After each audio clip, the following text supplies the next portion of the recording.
Hello and welcome to our friends across the world. I am Michaela Yon of Sony's Alpha Universe. And I'm Christopher Robinson of Sony's Alpha Universe and host of the Alpha Universe podcast. We're really excited to bring to you today an event celebrating the new Sony camera, the Alpha 7 Mark IV. We're really excited to have several extraordinary creators waiting in the wings. They've had the camera for the past few weeks, leading up to today's launch, and they're ready to share with you their experience. Our guests include Jenna and Justina Zarek, Chris Burkard, Taylor and Renan Ozturk, Matt Klaskowski, Kesha Lambert, and Farooq Kormas. Also, Sony camera guru Mike Bubalo will present an in-depth session on the Alpha 7 Mark IV, and later, Mike will be back along with Sony artisan Miguel Quiles for a live Q&A session. Throughout the day and over the next several days, keep an eye on alphauniverse.com, where we'll be rolling out a lot of new content about the Alpha 7 Mark IV. And don't forget, pre-sales are going to start in just a couple of hours. Keep an eye on this page for that announcement.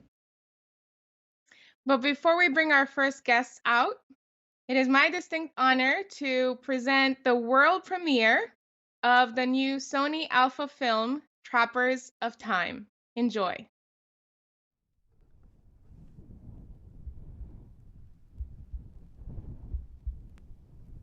The fire that is within you is the same that is within us all. A spark traveling through the night.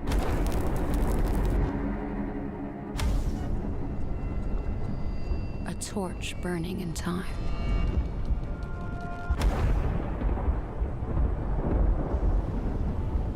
And it is how we use that time that will define our story.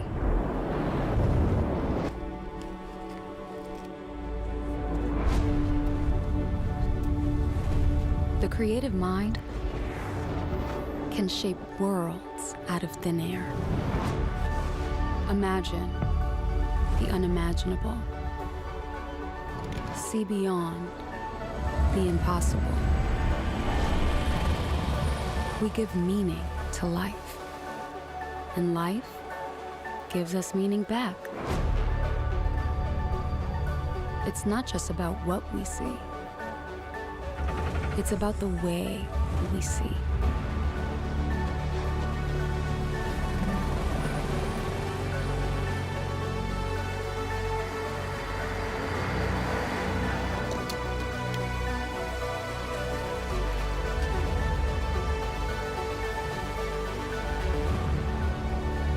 Together, we dream upstream into the headwinds.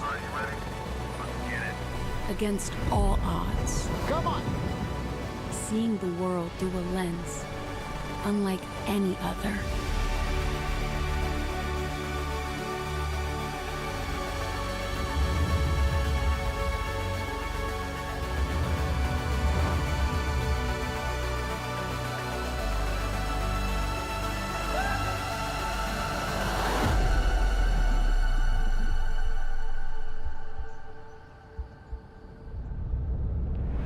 We are the thought sparkers, the street dreamers, the wind hunters, the fire seekers, collectors of color, trappers of time itself.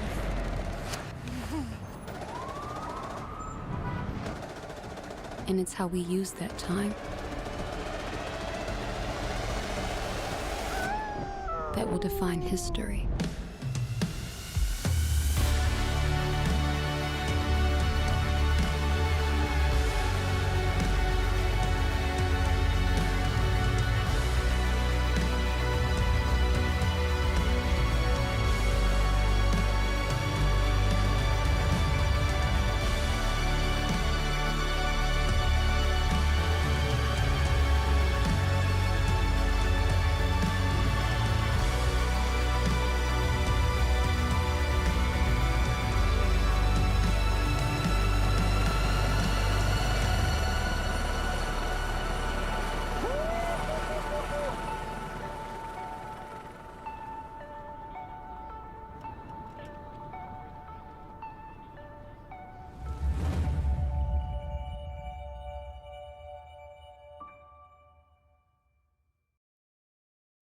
Well, that gives me chills every time. So I'm really excited that we finally had an opportunity to share it with the world today. Yeah, it looks really awesome. So let's just get right into it. Two of the people that we're starting the show with were actually in the film and have some amazing stories to share and some really cool tidbits about the camera and their use of it. So without further ado, let's bring in the awesome creators and really even more awesome people, Jenna and Justina Zarek.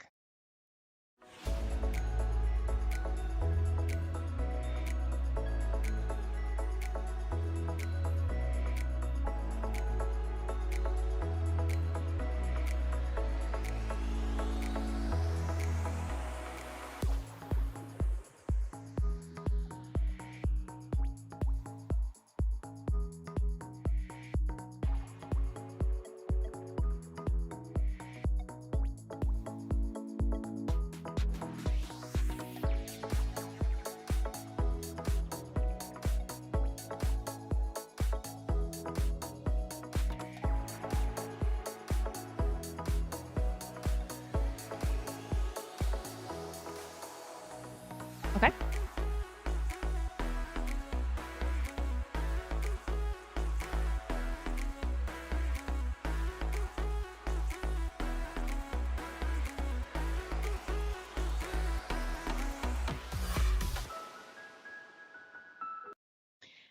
Hi, Jenna and Justine. So good to see you. Hello, so great to see you. Good morning. It is very early here, but I feel like I am so excited. And after watching that video, I am ready to climb another mountain. It turned out so well. Oh my goodness. Like we got like a little sneak preview last night, and then now watching it again, I was like, oh my gosh, I might cry. I Like know, I have it's goosebumps. so great. I know. I get goosebumps every single time I watch it, and I probably watch it like, don't tell anyone, like 20 times. So, Oh. and every time is brand new because I find something else. And so much of the stuff that you did is in there, and I'm so jealous of all the great stories that you've gotten on your trip to Hawaii. So, let's start there. You got the camera, you got the A7 IV, and what did you expect, and how did it meet your expectations? Well, I think for both of us, like Hawaii is one of our favorite places. Anytime we get new gear, that's usually where we want to go and be able to film because it's just so beautiful there. And I feel like for us, like Hawaii is like a second home because we've gone there so often that it's just we know the things that we like and we've never been able to really tell that story. So to be able to have an incredible Sony crew come along with us and help us kind of tell that was just amazing. Yeah, it really was magical. And like you said, like usually it's just us there shooting like our little vlogs and you're telling our little funny stories, usually of us going to breakfast a lot. But doing this like big production was honestly incredible. And being a part of this launch is even more incredible because we are such huge fans and we're just so passionate about Sony and everything that, you guys do. So it's a very emotional day for me. I'm just very excited and grateful. And the camera is incredible. Well, you had an opportunity to test many Sony cameras over the years. You shoot with Sony cameras. You've shot with the A7 III quite a bit, so you have a very clear comparison baseline with the A7 IV. So let's start with to talk about some of the features because you've gotten a chance to use some of them while you were in Hawaii. And the first one, well, actually, before I ask you about the first one, was there anything that stood out to you first and foremost? I really like the new dials having like the still, the camera, and the S and Q. I know for my sister, we switch between those three all the time. It's like picture, thumbnail, video, S and Q, get the 60 frames. So having that now just easily being able to just adjust it, it really saves a lot of time. So that's one of my favorite physical features on the camera. And the focus mapping Oh yes, is focus also mapping. really cool. So good because I film a lot, in my studio by myself. So having that focus map is really, really useful, at least for me, and I'm sure a lot of other people once they can get their hands on it. I was watching your video. You were talking about all of the animal eye focus too. You tested that out pretty extensively on as many animals you could possibly find. I made it my goal one day. I was like, how many animals can I find? Because now we have the real-time eye autofocus for humans, birds, and animals for movie. So it's pretty incredible. I love animals. You tested it out on an alpaca and it worked. So It did. And a chicken. Your first. A chicken. They have such tiny little heads. Yeah, but it was so great being able to take that to Hawaii, and it was so fun because it was so early on that I think one of the things that we were so nervous about is like no one can know why we're here or what we're doing. And that was so difficult because we were using this incredible camera and I was like, I just want to tell everybody. So We didn't finally tell now, anybody. No, we didn't, and now we can. Well, I'm very glad you didn't tell anybody, so thank you for that. Everyone wants to know about it a gajillion months before it's ready. So we appreciate that because we really do want to get it out when it's ready. But you mentioned the video, and we have a quick trailer that you guys prepared for us. Thank you so much. Let's run that and come back and talk about it.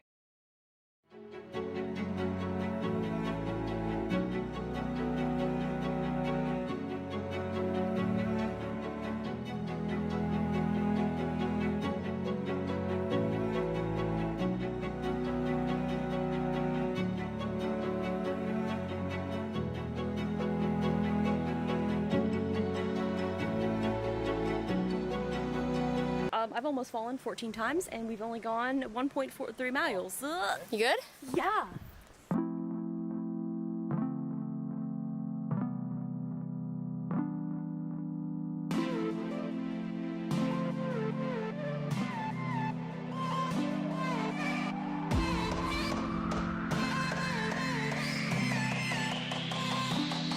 What you got? Look at that. We've got a 400 million on right now. It's okay. This is a stable environment. Yeah. It's actually very light.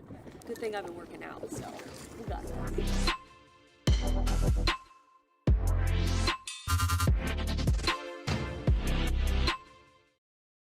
Okay, so that looks so much fun and exciting for everyone. You can go watch the video after the show. It's already published in its entirety.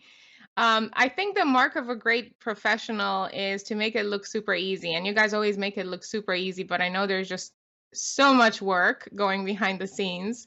So it looks like you took the camera on various different treks, including on the water. I know you've done some night shooting. How did it perform across the different areas that you went to? We really did test it out in all scenarios. I mean, we were out in the water, we were out in the elements, like in the rain, in the middle of the nights. We were trying to set up a tent, and all of a sudden it just started downpouring because the weather in Hawaii can be very unpredictable.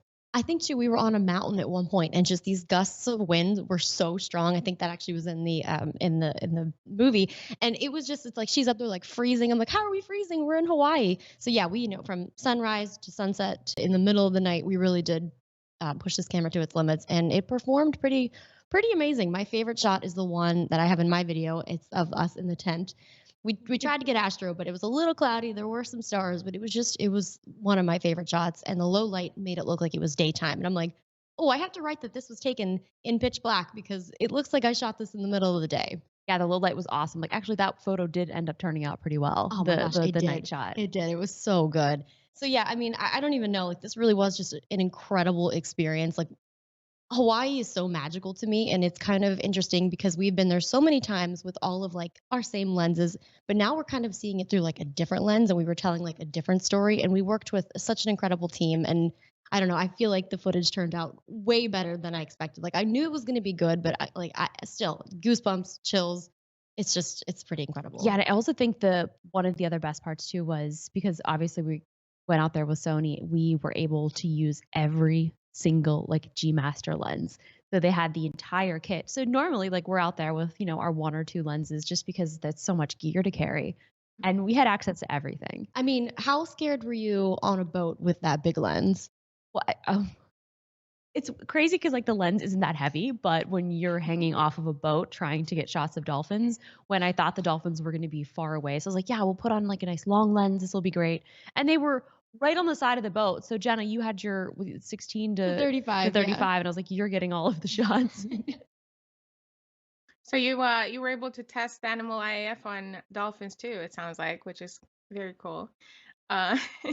So let's talk about the video features. Actually, I was going to say, yeah, we did because, well, we didn't go in the water. Yeah. So Aaron was actually in the water with the underwater housing, and he was able to get some really great shots. I was just trying to not drop anything. I'm like, okay, you don't fall off the boat and don't drop anything into the ocean. I think that's what I was focused on. But we got so many good shots too. So Incredible.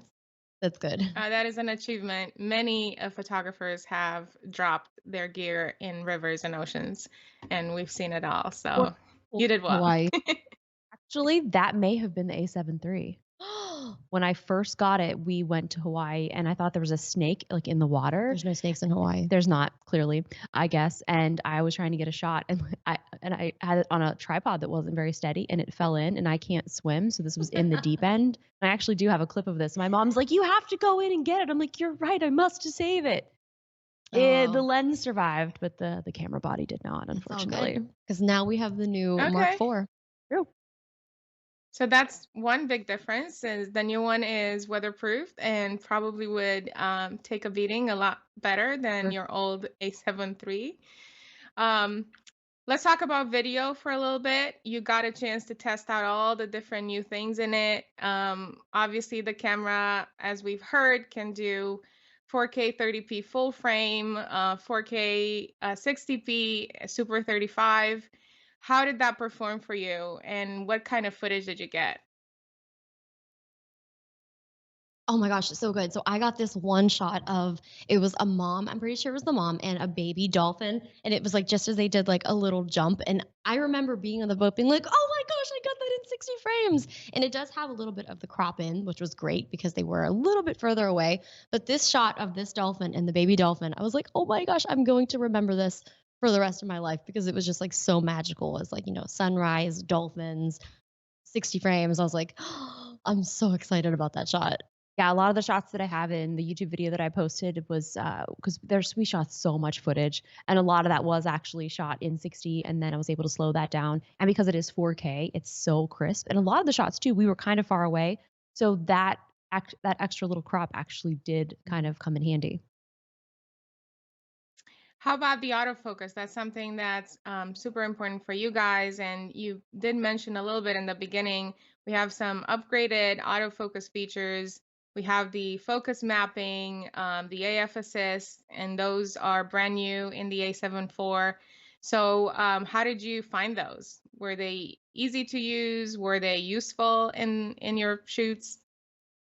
Oh, so easy. I mean, Sony in autofocus is something that it's without a doubt, I'm like, okay, it's the best. You guys are always the best. But this is really funny, but what I actually really liked about the animal, human, and bird autofocus is the little icons next to it. When you select it in like the bottom screen, like it has like an actual, like a bird or an animal or like a little human symbol. And I'm like, this is so, like, I don't know why. I was like, this is so cute. Like, it's just that extra little thing on screen so you know. But yeah, I was testing it on goats, alpacas, my dog, and like all these different animals, and I'm like, is it going to be able to recognize like goat? And because a goat has like, you know, a little bit of a different eye, and it was recognizing it, and it was tracking and doing the eye autofocus. So I was like, huh. I tested it on a fake owl outside of our house in Maryland for a little bit, and I was like, okay, it's recognizing that. So I was very, very impressed with, as usual, the eye autofocus. And I think that's the thing that's so important for not only us, but like a lot of people who are out, especially doing like adventure shoots or things where there's a lot of fast action and a lot of motion. You don't really have time to sit there and get the focus and pull focus and make sure it is set. Like it just has to work. I was surprised by how fast chickens can move. Like I was trying to shoot these. I was like, why are you moving your head so fast? So thankfully the autofocus was catching the eye and tracking, because I was like, oh my gosh, you are way faster than me. Like there's no way I'd be able to manually focus on this. So slower or faster than the dolphins? Because those dolphins were very quick. Dolphins are very fast, yes. Yes, I mean, it was focusing on those so, oh my gosh, it was just really great. I'm just excited for everyone to see some of the footage and actually get their hands on the camera to really experience it. You mentioned you had all of the GM lenses at your disposal, which is very cool because that is a massive trove of lenses. One of the new features in the camera is focus breathing compensation, especially with some of the lenses that we have.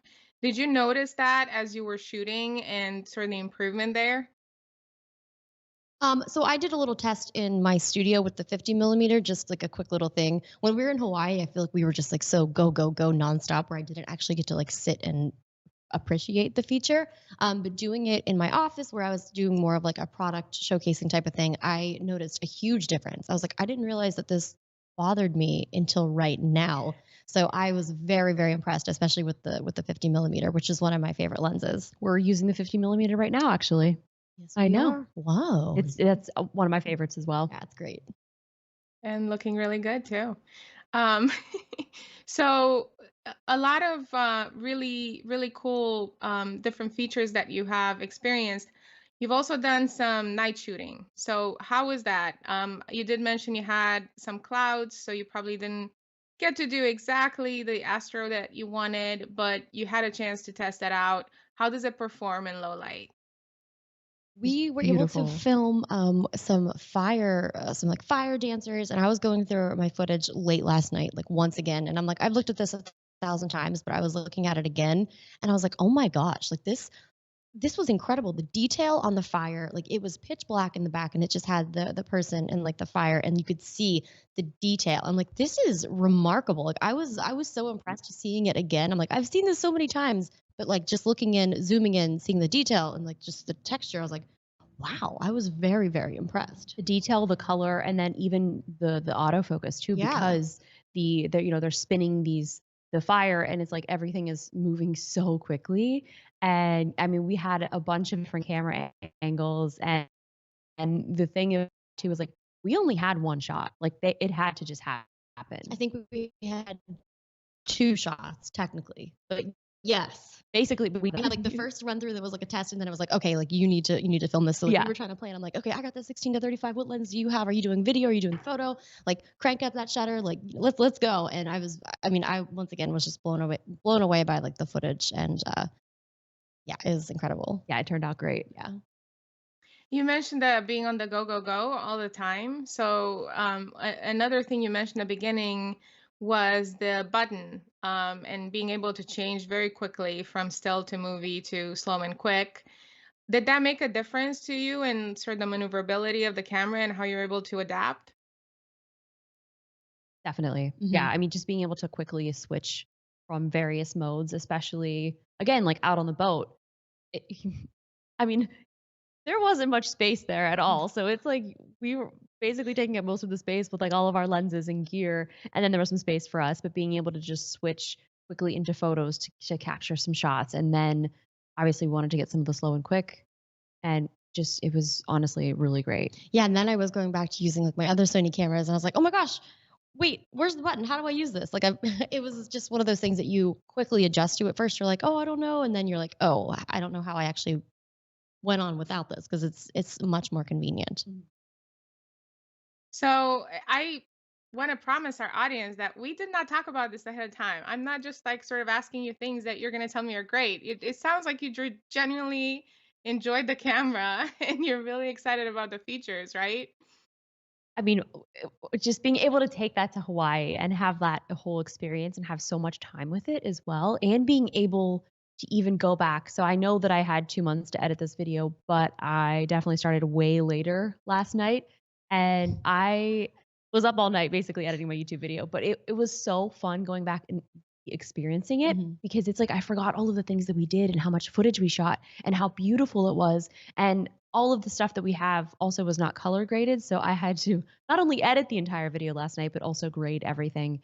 And I was having so much fun. It looks so good. I know. I can't wait for the future of like where we're going to take this camera. Yeah, there's going to be so many fun adventures. And I'm also working on like a new studio setup now. So I've already got big plans for this camera. Ooh, Yeah. okay. Okay, well, that's very exciting. And it sounds like someone is probably getting ready to go back to sleep after editing all night. So Now I got to edit all the social posts. Yeah. well, thank you so much for being here and for sharing your experience and for doing all that great work in Hawaii. We're really excited to see what you create with the camera going forward, and just really fun to watch all the stuff that you put out. So thank you for joining us and for being here so early in the morning, and have fun with the rest of the footage that you have. I can't wait. You guys Yeah. are going to be seeing stuff for the rest of the year from Hawaii at this point. But thank you guys so much for letting us be a part of the launch film and go to Hawaii and really get to experience this camera for all that it's worth. And I just can't wait to actually get one in hands because you've had it the whole time. Well, this is true. I'm It's not fair lying. because This I is stole the true. A1 from you, so it's fine. It's fine. We can Yeah, share. thank you guys so much. This was honestly a dream come true. So thank you. Thank you again, Jenna and Justine, and we'll see you soon. Bye. See ya.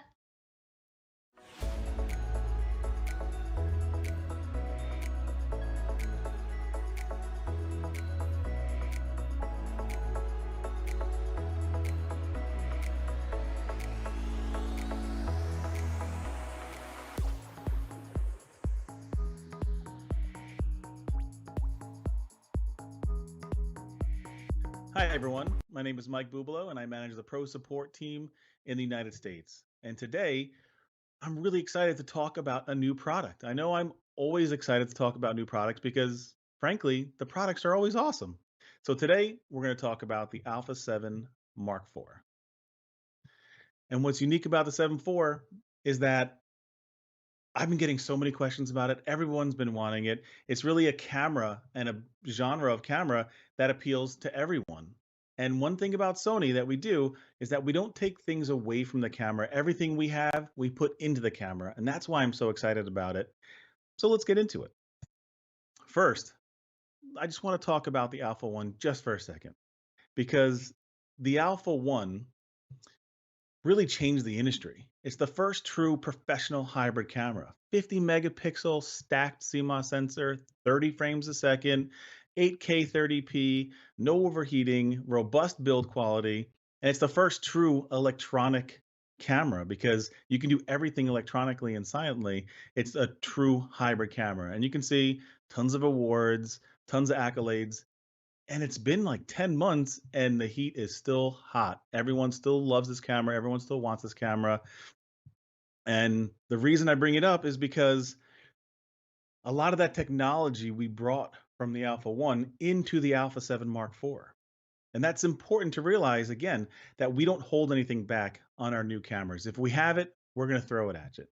So at a much more approachable price, at a much more approachable genre for photographers, we're going to introduce the technology from the Alpha 1 into the Alpha 7 Mark IV.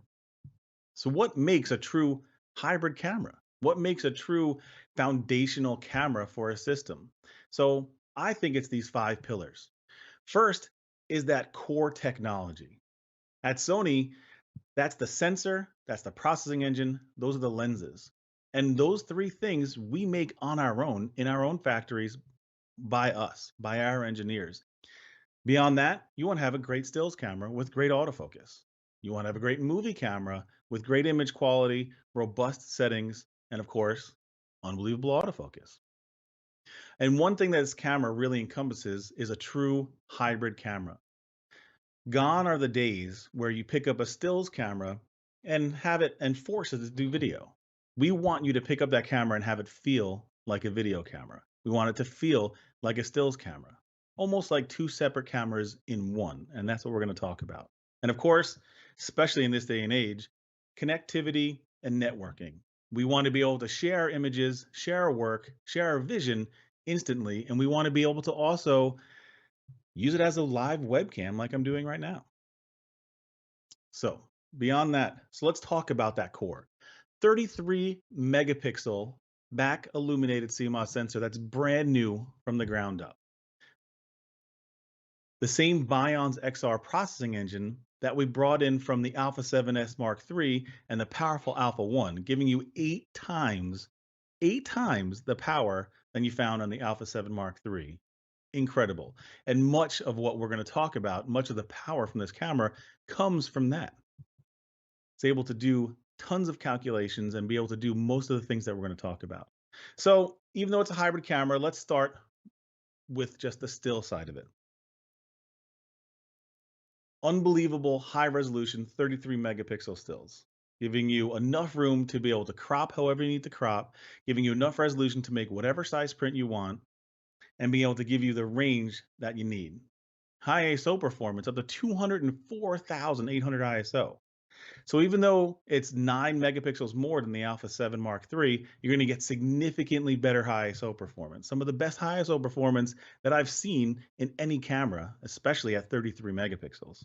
And it's not just about being able to shoot in the dark. It's about being able to shoot in high frame rates and high shutter speeds in a setting that is dimly lit. So I'm going to be able to bump up to 56,000 and still be able to maintain 1200 to the second to capture that action. 15 stops dynamic range. Everything you want to be able to capture, from the brightest highlight to the darkest shadow, it'll be able to accommodate. An accurate color.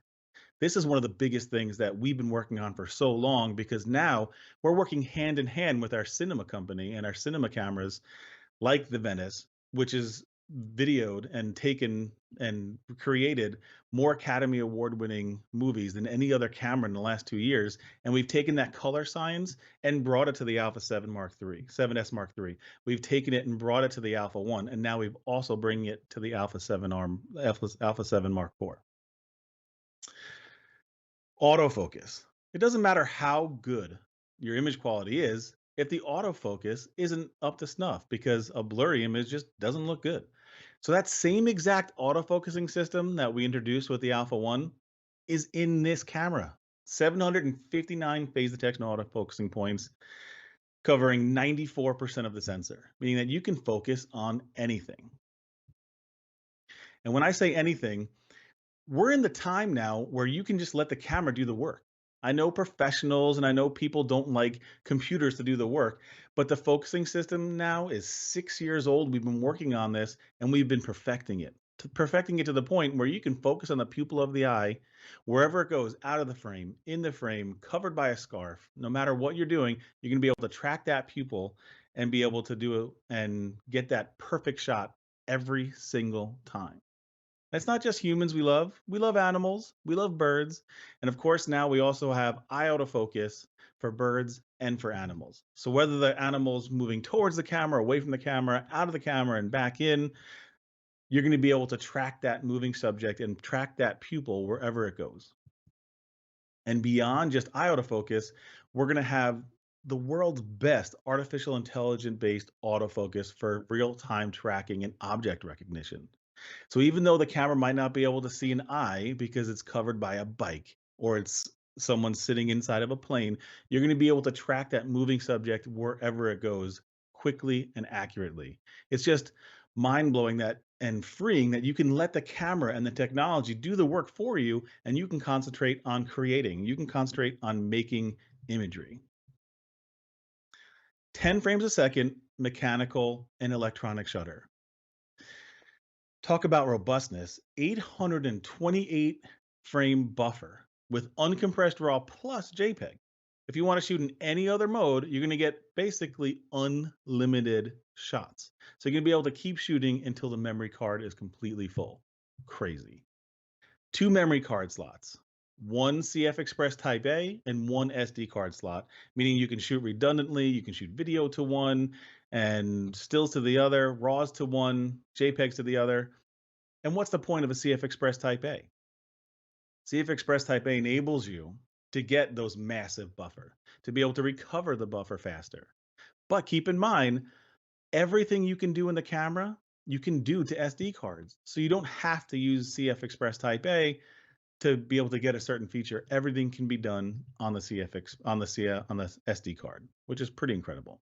And of course, things that plagued other cameras like the Alpha 7 Mark III was that while the camera was recovering the buffer, you couldn't go through the menu, you couldn't do certain things. And of course, now, just like the Alpha 1 and the Alpha 7S Mark III, even while it's buffering those thousands of images, you're going to be able to manipulate and move the camera menu and dials however you want, the same way it was, even if it wasn't buffering. We also wanted to reinvent Flash. So we came up with PTTL Flash. What does that mean? Normally, everyone knows about ETTL.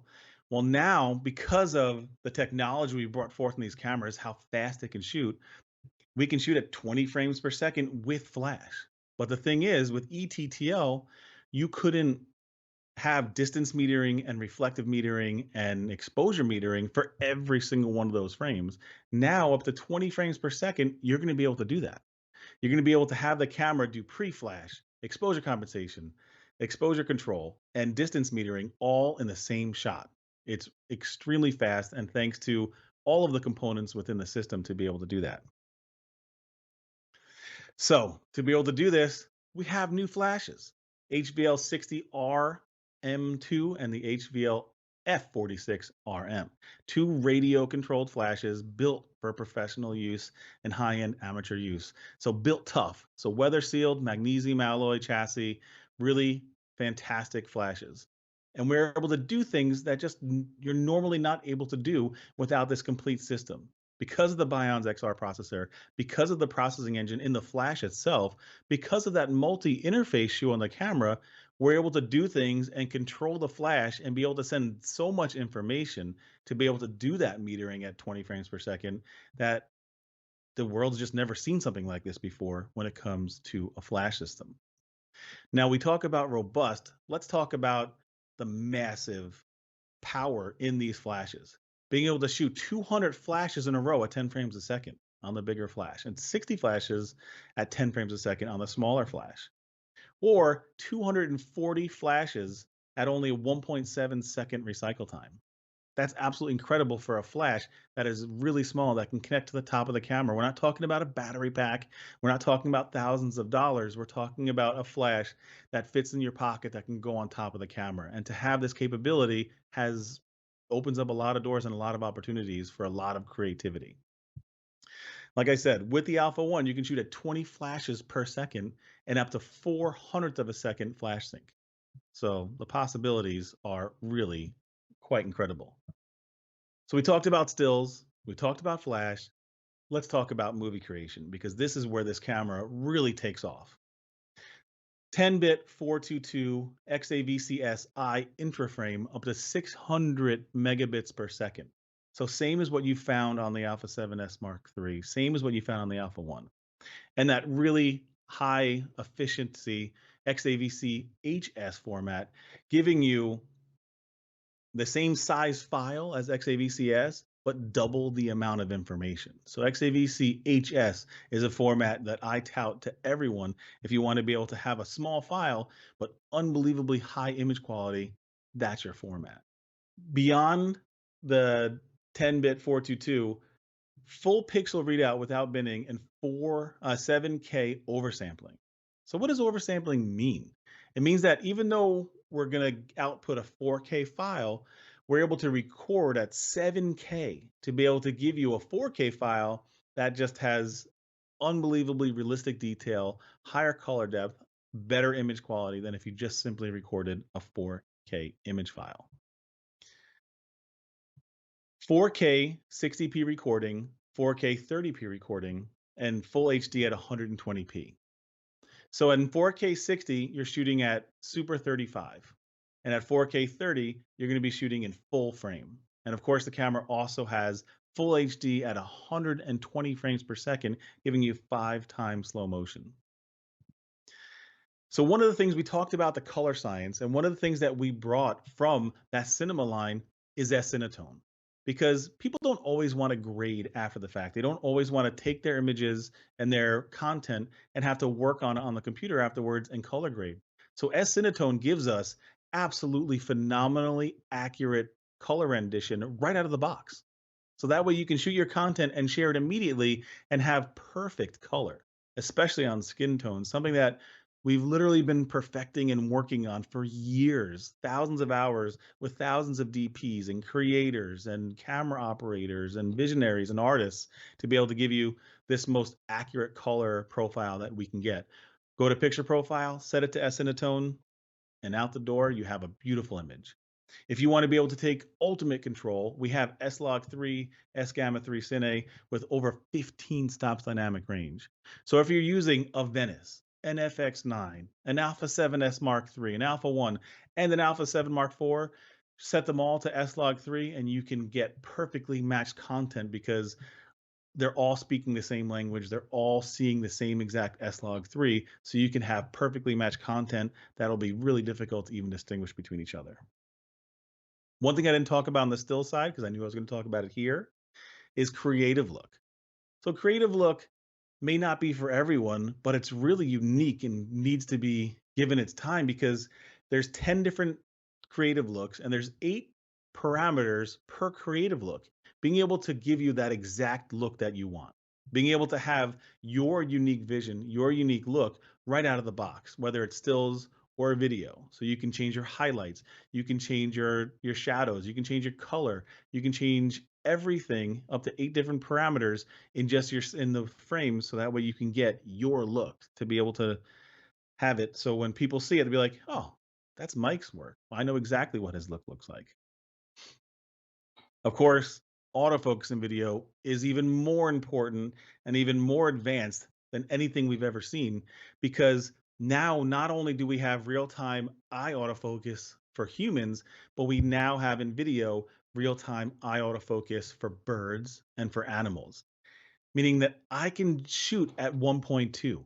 I can have the camera do the work for me and know that it's going to work. I don't have to sit there and worry about closing down and shooting at f8 to make sure that I have shallow enough, enough depth of field to be able to keep the eye in focus.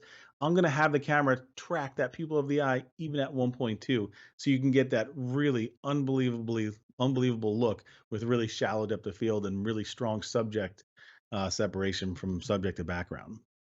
Real-time tracking just by touching the screen. You can touch and you can swipe to be able to give you really nice simulated rack focus that you're used to seeing on really high-end cinema.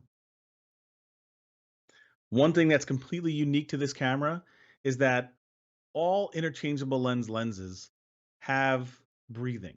Even our newest lens, our 70 to 200 G Master version 2, has almost no breathing whatsoever. And all of our lenses are designed for video as well as stills. But some of our older lenses and some of our new lenses still have a very slight amount of breathing, especially when you go to the extremes. So we wanted to invent something. We wanted to invent a technology where it crops just a little bit of the sensor, 1.2, 1.1 around there, where it completely eliminates all breathing. So that way, when you set this up, your lens has 0 breathing. So it's actually able to crop in real time and move the sensor just a tiny bit in the image, just a tiny bit, to be able to give you absolutely no breathing like you're using the most expensive cinema lens in the world. This is a game changer. One thing we also brought to this camera is focus mapping. Focus mapping gives you a visualization of what's in focus. So that way, even from a distance, if you're using an external monitor, you're going to be able to see exactly what's in focus and what's pre-focused and what's post-focus, what's behind the field of focus and what's in front of the field of focus, just by using this color map. It's phenomenal and something that has only been reserved for really high-end cinema cameras. Of course, we have in-body stabilization for stills and 5.5 stops, and active mode stabilization for video, giving us really unbelievable results where the metadata can also be then used in third-party software in the nonlinear editor to be able to give you even better results. It's like using a gimbal while shooting handheld. So we talked about stills, we talked about video. Let's talk about what brings these two genres of image creating together. Let's talk about what makes this camera really unique is that it combines, it's really 2 cameras in one. So we have this dial on the top of the camera that switches it from video camera to still camera to slow motion camera. As soon as you go to any of those functions, you can set up your menu and you can set up the buttons on the back of the camera to be completely customized. So 18 different keys on the back of the camera can be customized to 169 different functions. Your My menu, your menu system, your function menu can all be customized depending if you're shooting stills or video or slow motion. That's incredible because you really have 3 separate cameras, because when I'm shooting stills, I want my buttons and my quick access tools to be one way. When I go into my video, when I'm shooting video, I want my buttons and my quick access tools to do something else. And of course, you can make them all the same if you want, but when I go into slow motion, stills, or video, I can now customize all those functions. I can customize anything that I want to do instantly just by switching that dial. And that's something that's never really been done before. And it's really incredible and gives you that real sense of a hybrid camera. It's a video camera and a stills camera and a slow motion camera. It's really incredible to work and feel with. So beyond customizing the camera to do what you need to do for stills and video and slow motion, we have a brand new viewfinder and a brand new LCD screen. The viewfinder, 3.68 million dots at 120 frames per second. It looks ultra realistic, better than, it's like virtual reality when you're looking through the viewfinder. It looks phenomenal. And of course, you can do video and stills through the viewfinder. The LCD screen is a side opening vari-angle LCD screen, similar to what you find on the Alpha 7S Mark III. 3 inches, 1 million dots. It's really nice, and you can flip it back and close it to protect it when putting it in your bag and everything else. Heatsink. This has been such a debate and such a point of conversation ever since we've been doing movies in interchangeable lens cameras.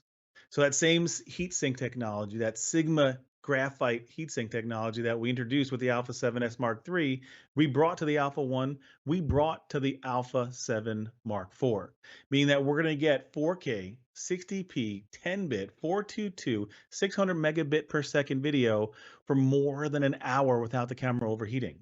Chances are your memory cards are going to fill up before the camera overheats. So that same insanely robust heatsink that you find in the Alpha 7S Mark III that we introduced with that camera, you're going to have with this camera. Awesome. Ports, full-size HDMI, microphone jack, headphone jack, micro USB connector, a super speed 10 gigabit per second super speed USB Type-C connector, meaning that you can connect this and be able to use a very inexpensive third-party Ethernet adapter to be able to get real professional networking on the sidelines of a football game or a basketball game or a tennis match, and be able to get truly professional transfer speeds out of this camera. Of course, we talked about that MI issue when we talked about Flash. It has the same capabilities in that digital audio interface of the Alpha 1 and the Alpha 7S Mark III, giving you really high-end digital audio that's uncompressed, really high-end audio that you just normally can't expect or can't have on a camera like this without having to go to a high-end camera, and that's here. So stills, flash, video, being able to create that hybrid network and that hybrid creation of a camera. Let's talk about how this camera communicates to the rest of the world and how you can share your vision. One thing that we've upgraded on this camera is that it's always connected.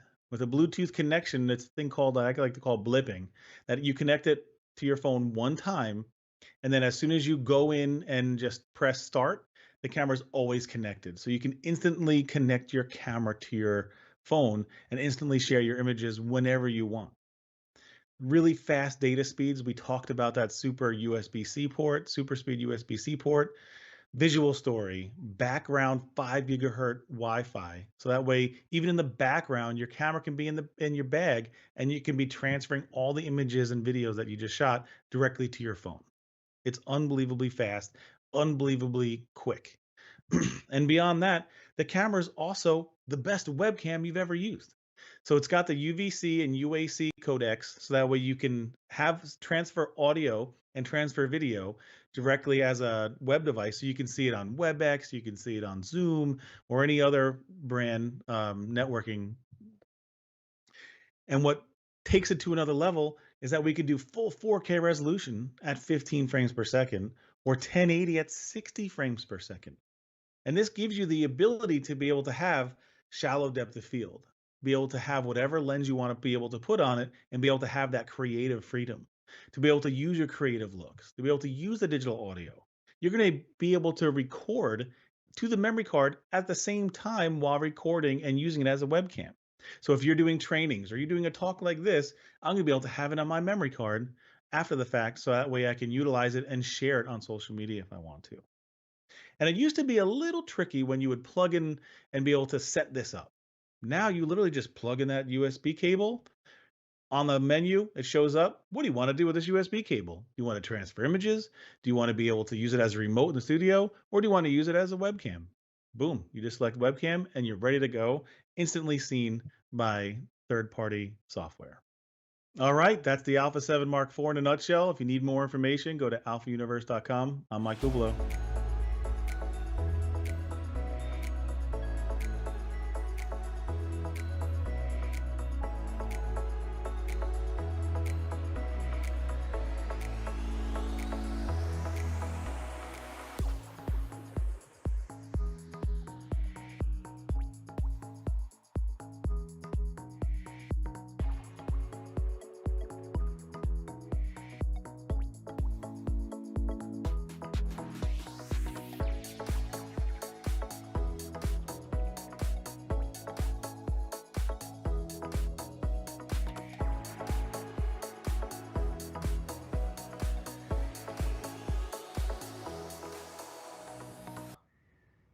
Okay, well, our next guests are two people who you saw in the Trappers of Time video.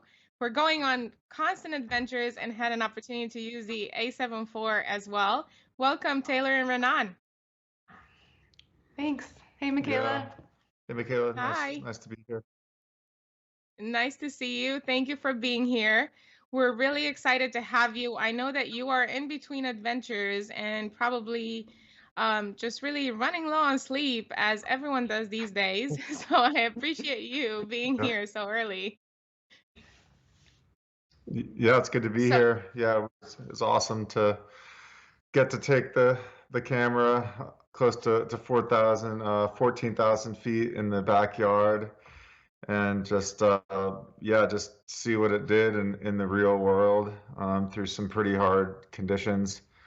It was one of the last days of summer, and we got stormed on pretty hard and had a real adventure with it. So nothing but good things to say so far. Well, we're excited to hear about it. We just had a great presentation from my colleague Mike Bubolo. He went through all the different features, so everyone I think is up to speed now on all the different upgrades and new things with this camera. So what I want to hear from you is more about sort of how does this camera fit into your workflow? You're both Sony shooters. You shoot the A1, you shoot the A7S III, so you have the whole gamut, and the A7 IV packs a lot of features that the two cameras I mentioned already bring in.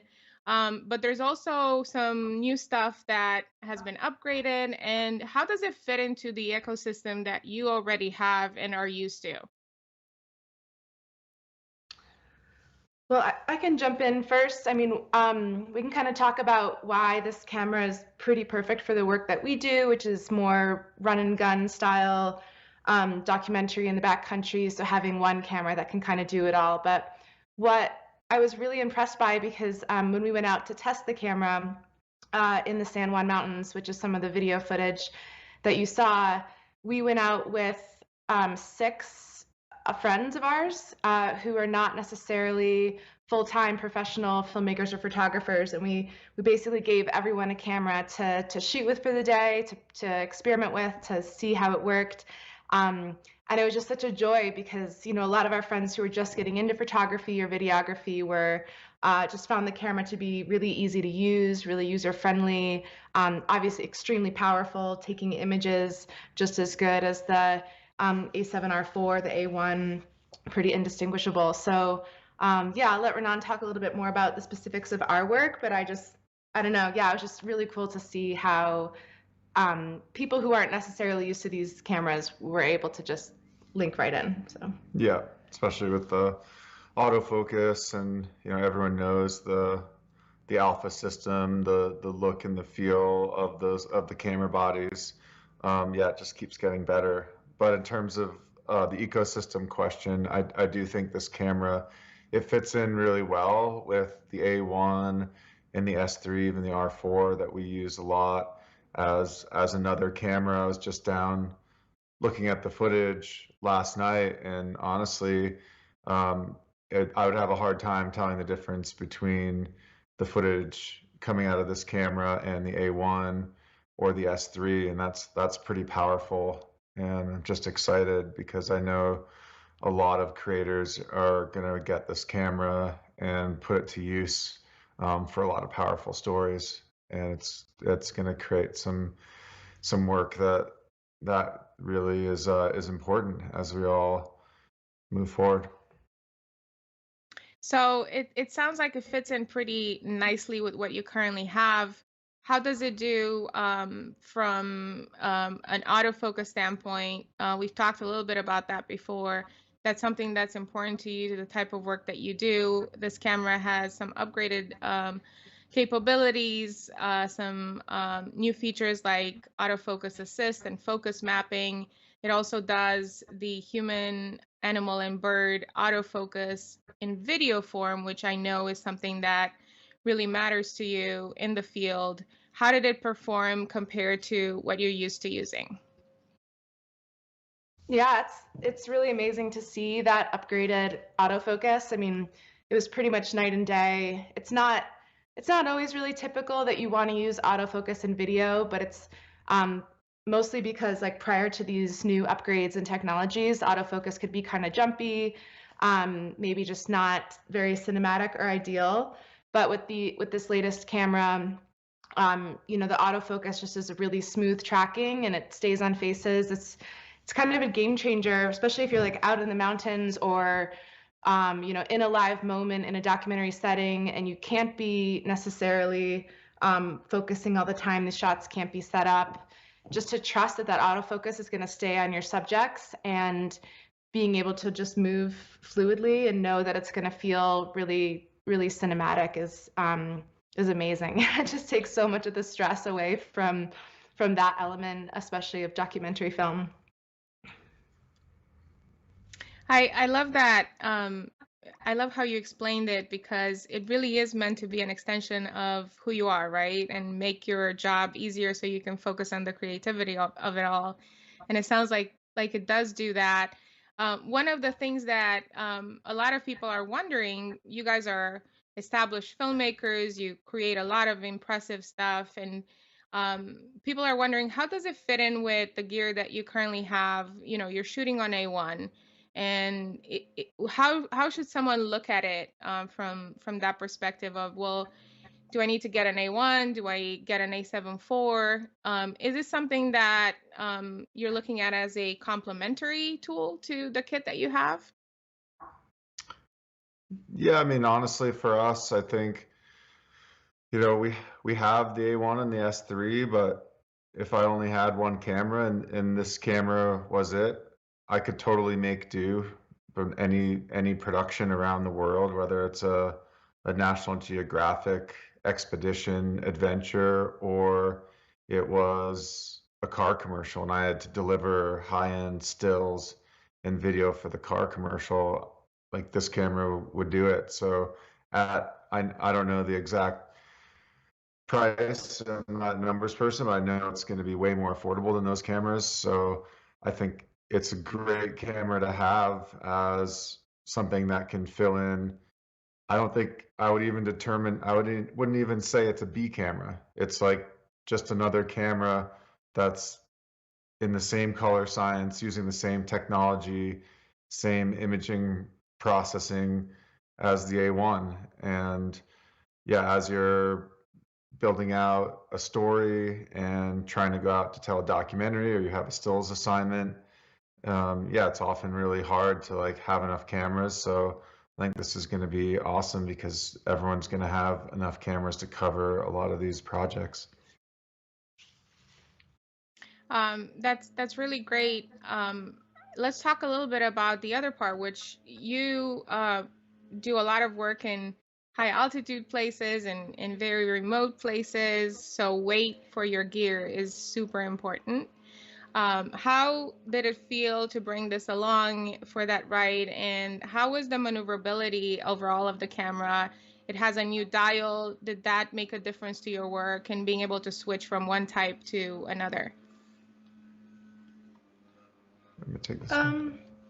Maybe more on the dial. I mean, yeah, just in terms of the form factor of the camera, I think what we love so much is that this whole suite of Sony Alpha cameras have really similar form factors and shapes, so you can move between them. Like, they feel like your best friend. You know, I've just gotten so comfortable with the bodies at this point. They're, I mean, they have a smaller form factor and more powerful than a lot of the other similar cameras from other brands out there. So just come to really trust that it's like it's going to be the most compact and ergonomical thing. But yeah, I just enjoy that it feels like home, because it feels like the A1 and the R4. I don't know if you have thoughts on the buttons. Yeah, I mean, yeah, just like Taylor's saying, it's just easy to drop in. There was no learning curve.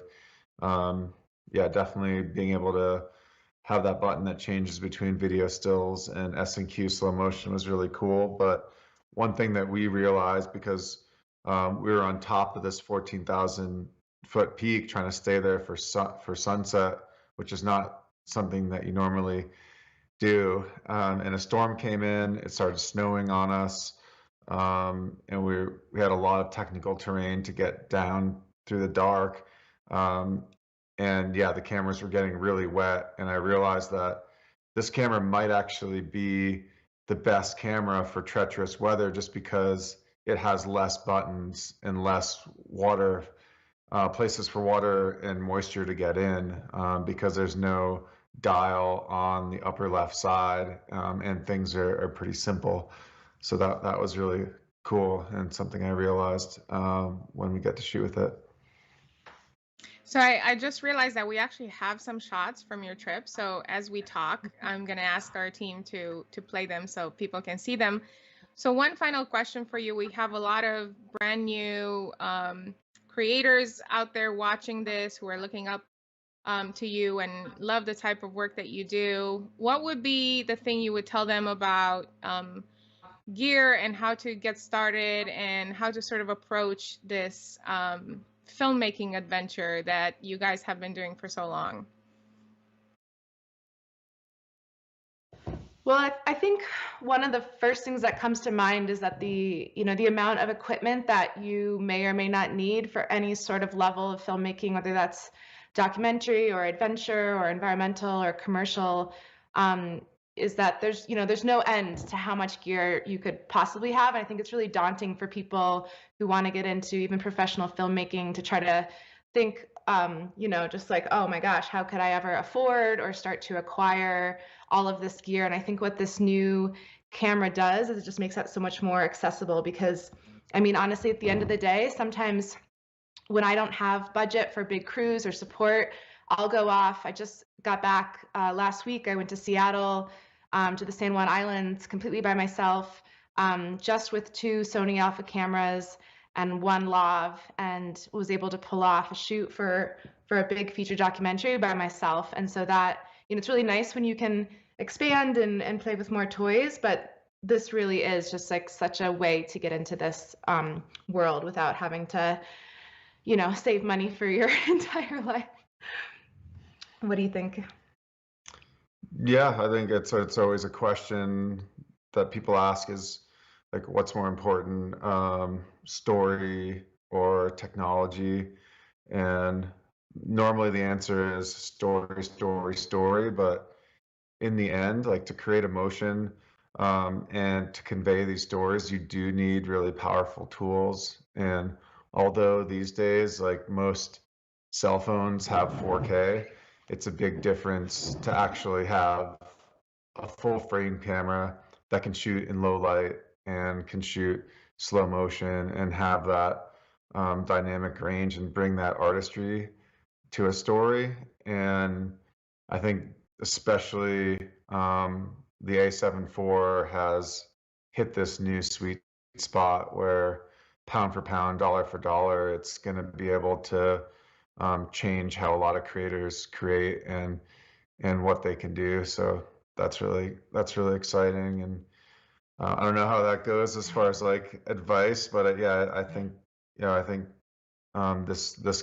camera in particular seems like the powers that be have really made it possible for a lot of people to have that artistry and combine story and technology in a single platform. Well, a lot of your feedback went into the making of this camera, as it usually does with all the alphas. So thank you on behalf of all of our engineers who talk to you often. And we're really excited about how you use technology to tell that story. So we're looking forward to watching the documentary, Taylor, watching whatever you have coming out next, Renan. And we're just really grateful that you took some time to test the camera, take a look at it, use it, put it through its paces, and talk to us today. I know you have a lot going on, so thank you again for being here and for sharing with our audience. Yeah, thanks so much, Kayla, and to the whole Sony Alpha family. Really exciting day, so happy to be a part. Yeah, thanks, Michaela. Really appreciate it.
Hi, everybody, and welcome back. I'm Christopher Robinson of Alpha Universe and the Alpha Universe podcast. And today, on this exciting day as we launch the new Sony Alpha 7 Mark IV, I am joined by Kesha Lambert. Kesha, thanks for being here. Thank you, Chris. Great to be here. It's an exciting day. Kesha, I know you've had a chance to use the camera a little bit, and I'd actually like to talk to you about how you found that it worked for you. Before we do that, just kind of a little bit more introduction for those who don't know you. You are an amazing wedding photographer and portrait photographer, and also quite a renowned photo educator. Tell us a little bit about just kind of what you do. Thank you for that glowing introduction. Yes, I'm a wedding, portrait and event photographer based out of New York, but we photograph weddings everywhere, all over the country and internationally.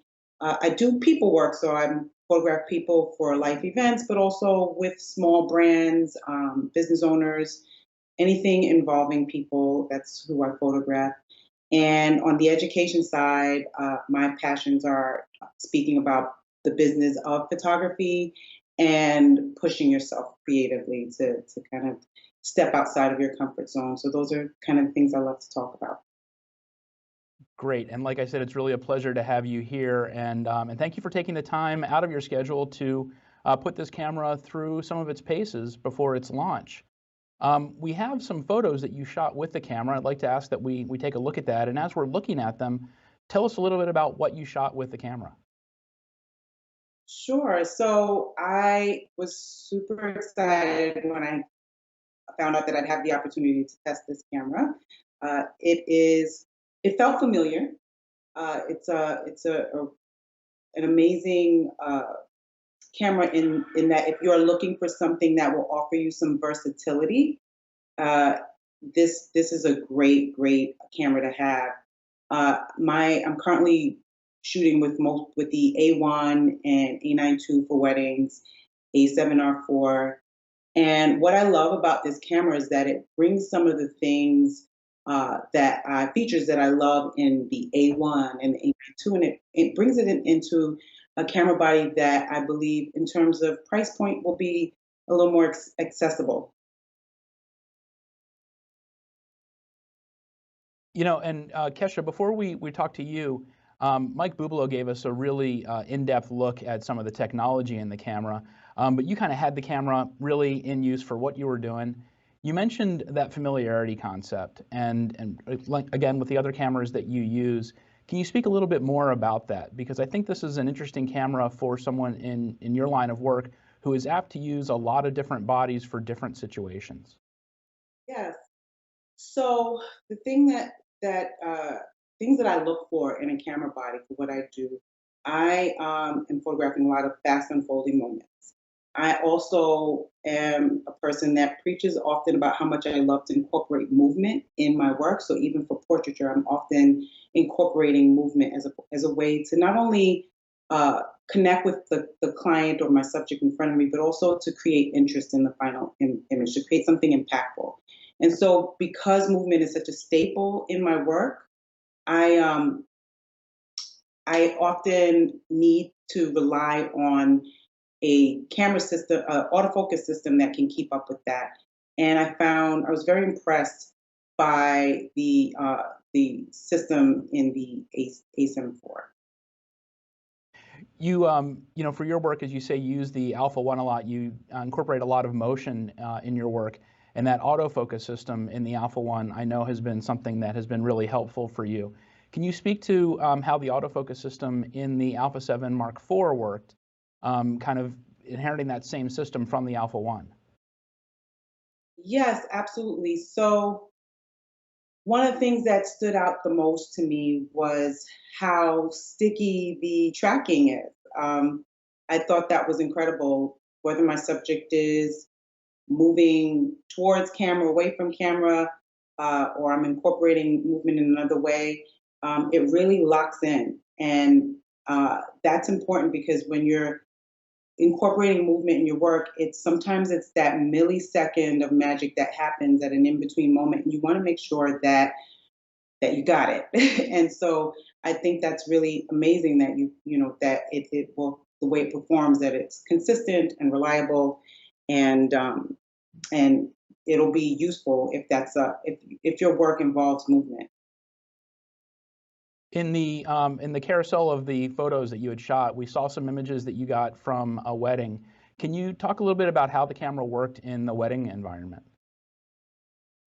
Yes, absolutely. So I got a chance to test it at a real wedding, and I used it during the ceremony and for some of the portraits.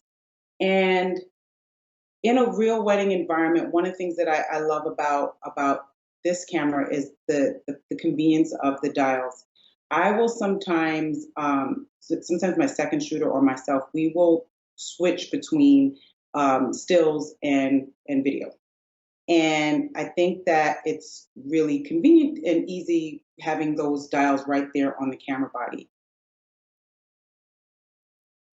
And when you're shooting and you're kind of going back and forth between the stills and the video, you got a chance to use obviously that that dial that everyone's been talking about that's new, that's on top of the Alpha 7 IV. Can you just, for our audience who hasn't had a chance to use it, explain a little bit about how that works? Yes, absolutely. So the dials are right there right near near the shutter, and you can switch between shooting stills, video, and slow motion just by changing the dial. The icons are pretty intuitive. Self-explanatory icons, so it's easy to find. Learning curve is quick, and it's just a convenience that I think is really great to have. We had a post on Alpha Universe that went up today where we talked about how good ergonomics just leads to a better shooting environment and ultimately better imagery, better photos, better video. I think that this dial is really an example of that, just kind of having that in that spot in the situations that you were just describing, like in that wedding, in the moment, is really a big help. Yes, it absolutely is. It absolutely is, because you don't have the luxury of fuddling around. Time is of the essence when you're in a real wedding situation. And so the quicker you can seamlessly move between functions that you'd like to use, the better. Definitely. And I just want to talk a little bit about the resolution in this camera. It's 33 megapixels, so there's higher resolution options available, lower obviously resolution options available as well. This 33 kind of fits a really nice zone, especially for the kind of wedding work that we're talking about, where you're apt to shoot a whole lot of pictures. Can you talk about that a little bit? Yeah, so when you're shooting a high volume of photos, you really want the exceptional image quality, and you also want manageable file sizes. And I do think that at 33 megapixels, this camera hits the sweet spot. It has the same processor as the A1, so you're getting some of that. You're getting that exceptional image quality, and you're also getting that manageable file size out of the smaller file sizes. Did you have a chance to experiment with the in-body stabilization at all? I actually did not. Well, then we won't talk about that. So you're also, in addition to being a great wedding shooter, as I mentioned, you are a real educator. And so you are shooting an awful lot of video as part of that. Talk about how this camera fits in with that workflow. So although I am a professional photographer, I also, as an educator, it's important for me to film a lot of behind the scenes, how things, show myself working, show the making of. That's a big part of education, is pulling back the veil or the curtain so that you can see how things happen. And this being able to have a camera that allows me, that basically does both really, really well, will serve me well on the education side, and also just in general on content creation for myself as a business owner and a brand. I have just kind of one more question. We're moving very quickly through the show today, And I just want to talk about the versatility piece. You know, you mentioned that when you were talking about your work up front, and it's figured into a bunch of the questions that we've been asking here. But just can you talk a little bit more about the need for versatility in a camera for what you do? Absolutely. So the need versatility is king. When you are, whether you are as a wedding photographer, being able to, as I mentioned earlier, seamlessly shift through the different needs of the day and capturing them and not missing, versatility is absolutely necessary as a professional photographer. But also when I'm on location, I sometimes, especially for like an engagement session or some other type of portrait work where I need to be light and portable and reduce the amount of gear that I have in tow, having something that allows me to capture, do all the things. So getting my behind the scenes, getting the film clips that I need, but also being able to conduct the session without needing to have the bulk of a lot of extra gear is helpful, especially if I'm working with a lighter crew, which I often find myself either working alone or working with one other person, and we're taking long walks and things like that. That versatility, having everything that you need in one body, is going to be serve us well. You know, and that's really, I think, a great point. And for someone like you, I keep saying for someone like you know, someone who's at the very top of their game, you know, really can shoot with whatever they want to shoot with, and obviously has a lot of cameras in their arsenal.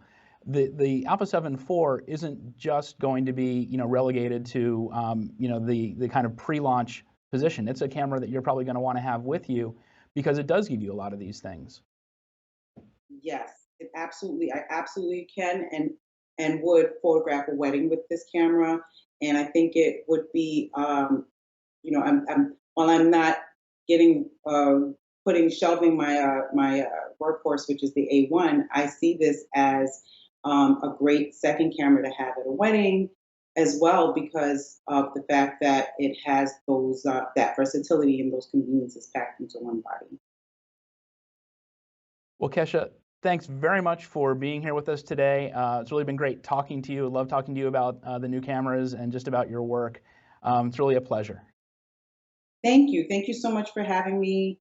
Absolutely exciting to be a part of sharing about this new camera, and I'm looking forward to seeing all the magic that we create with it. Great. Thanks so much, Kesha.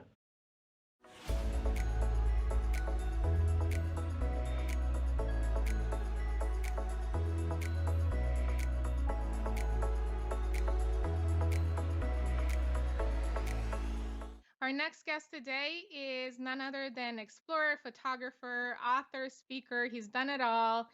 Artisan of imagery, Chris Burkard. Welcome, Chris. Thank you for having me, Michaela. It's always a pleasure to be able to chat with you about these incredible new camera releases, lens releases, and just projects. I'm sad we haven't been able to hang out in real time for a while, but yeah, this is a good welcome home. So thanks for having me today. Well, thank you for being here. We're excited about all the stuff that you've been doing. You've had the A7 IV for some time now. You had the opportunity to test a lot of our cameras before they came out, so you're a veteran at this, and you have a very sophisticated point of view because you're able to compare them all. You're also a Sony shooter, shooting every model in the sun so far, so you know exactly what everything has to offer. So this is great because we can get your point of view on how this entire model is comparing with what you currently have, and also how it's working out for you specifically. So tell us about what you've done and how you've used it. That's such a cool intro. Actually, now that I think about it, I think I've tested every single Sony camera before it's been released to the public, every A7 series camera. And oddly enough, you know, I feel like this is one of the ones that I've been the most excited about, because I know that the A1 and the R4, I mean, those are always going to be my workhorses. You know, as a professional who's out in the field shooting, I'm usually looking for that superior quality or that 8K video footage. But I know full well, being a teacher, being somebody who educates other photographers and tries to facilitate experiences for people to go out and shoot, one of the beautiful things about the A7 IV is that it's a seamless transition. I mean, when I picked it up, I was kind of expecting it to feel a little different than the A1 or feel a little different than the A7R4, but it felt seamless. It felt like I was picking up one of those bodies, and honestly, I wouldn't have even known. I think that in many ways, there's even improvements into how the buttons and the functionality works. It's an interesting thing because one thing to kind of always remember is that megapixels they're relevant, but they're also irrelevant in some ways until you really blow up an image or expand it, right? Like in a gallery or something like that. So when I was arranging the images, editing the photographs from the A7 IV, I didn't see any visual difference. The quality was there, and in fact, when I'm looking at them, on a screen or on a phone or in a smaller print, I don't see almost any visual difference in the quality. It's an amazing camera.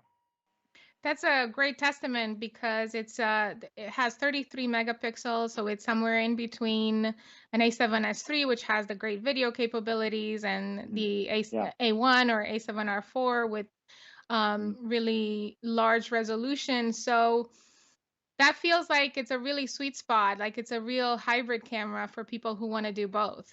Yeah.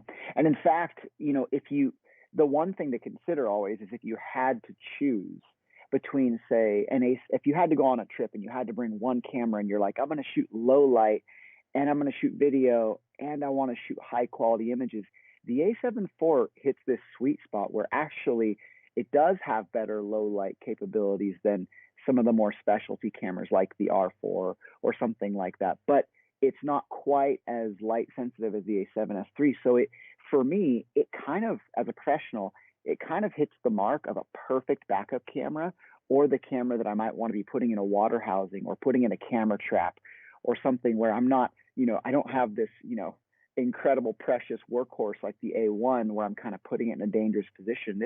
This camera really does kind of fit that perfect blend. And it's why for years, I've always used the A7 III, the A7 II, and its predecessors as my backup camera, because if I want to pick up a backup, I want to know that it can do everything decently well and it can perform in all those situations.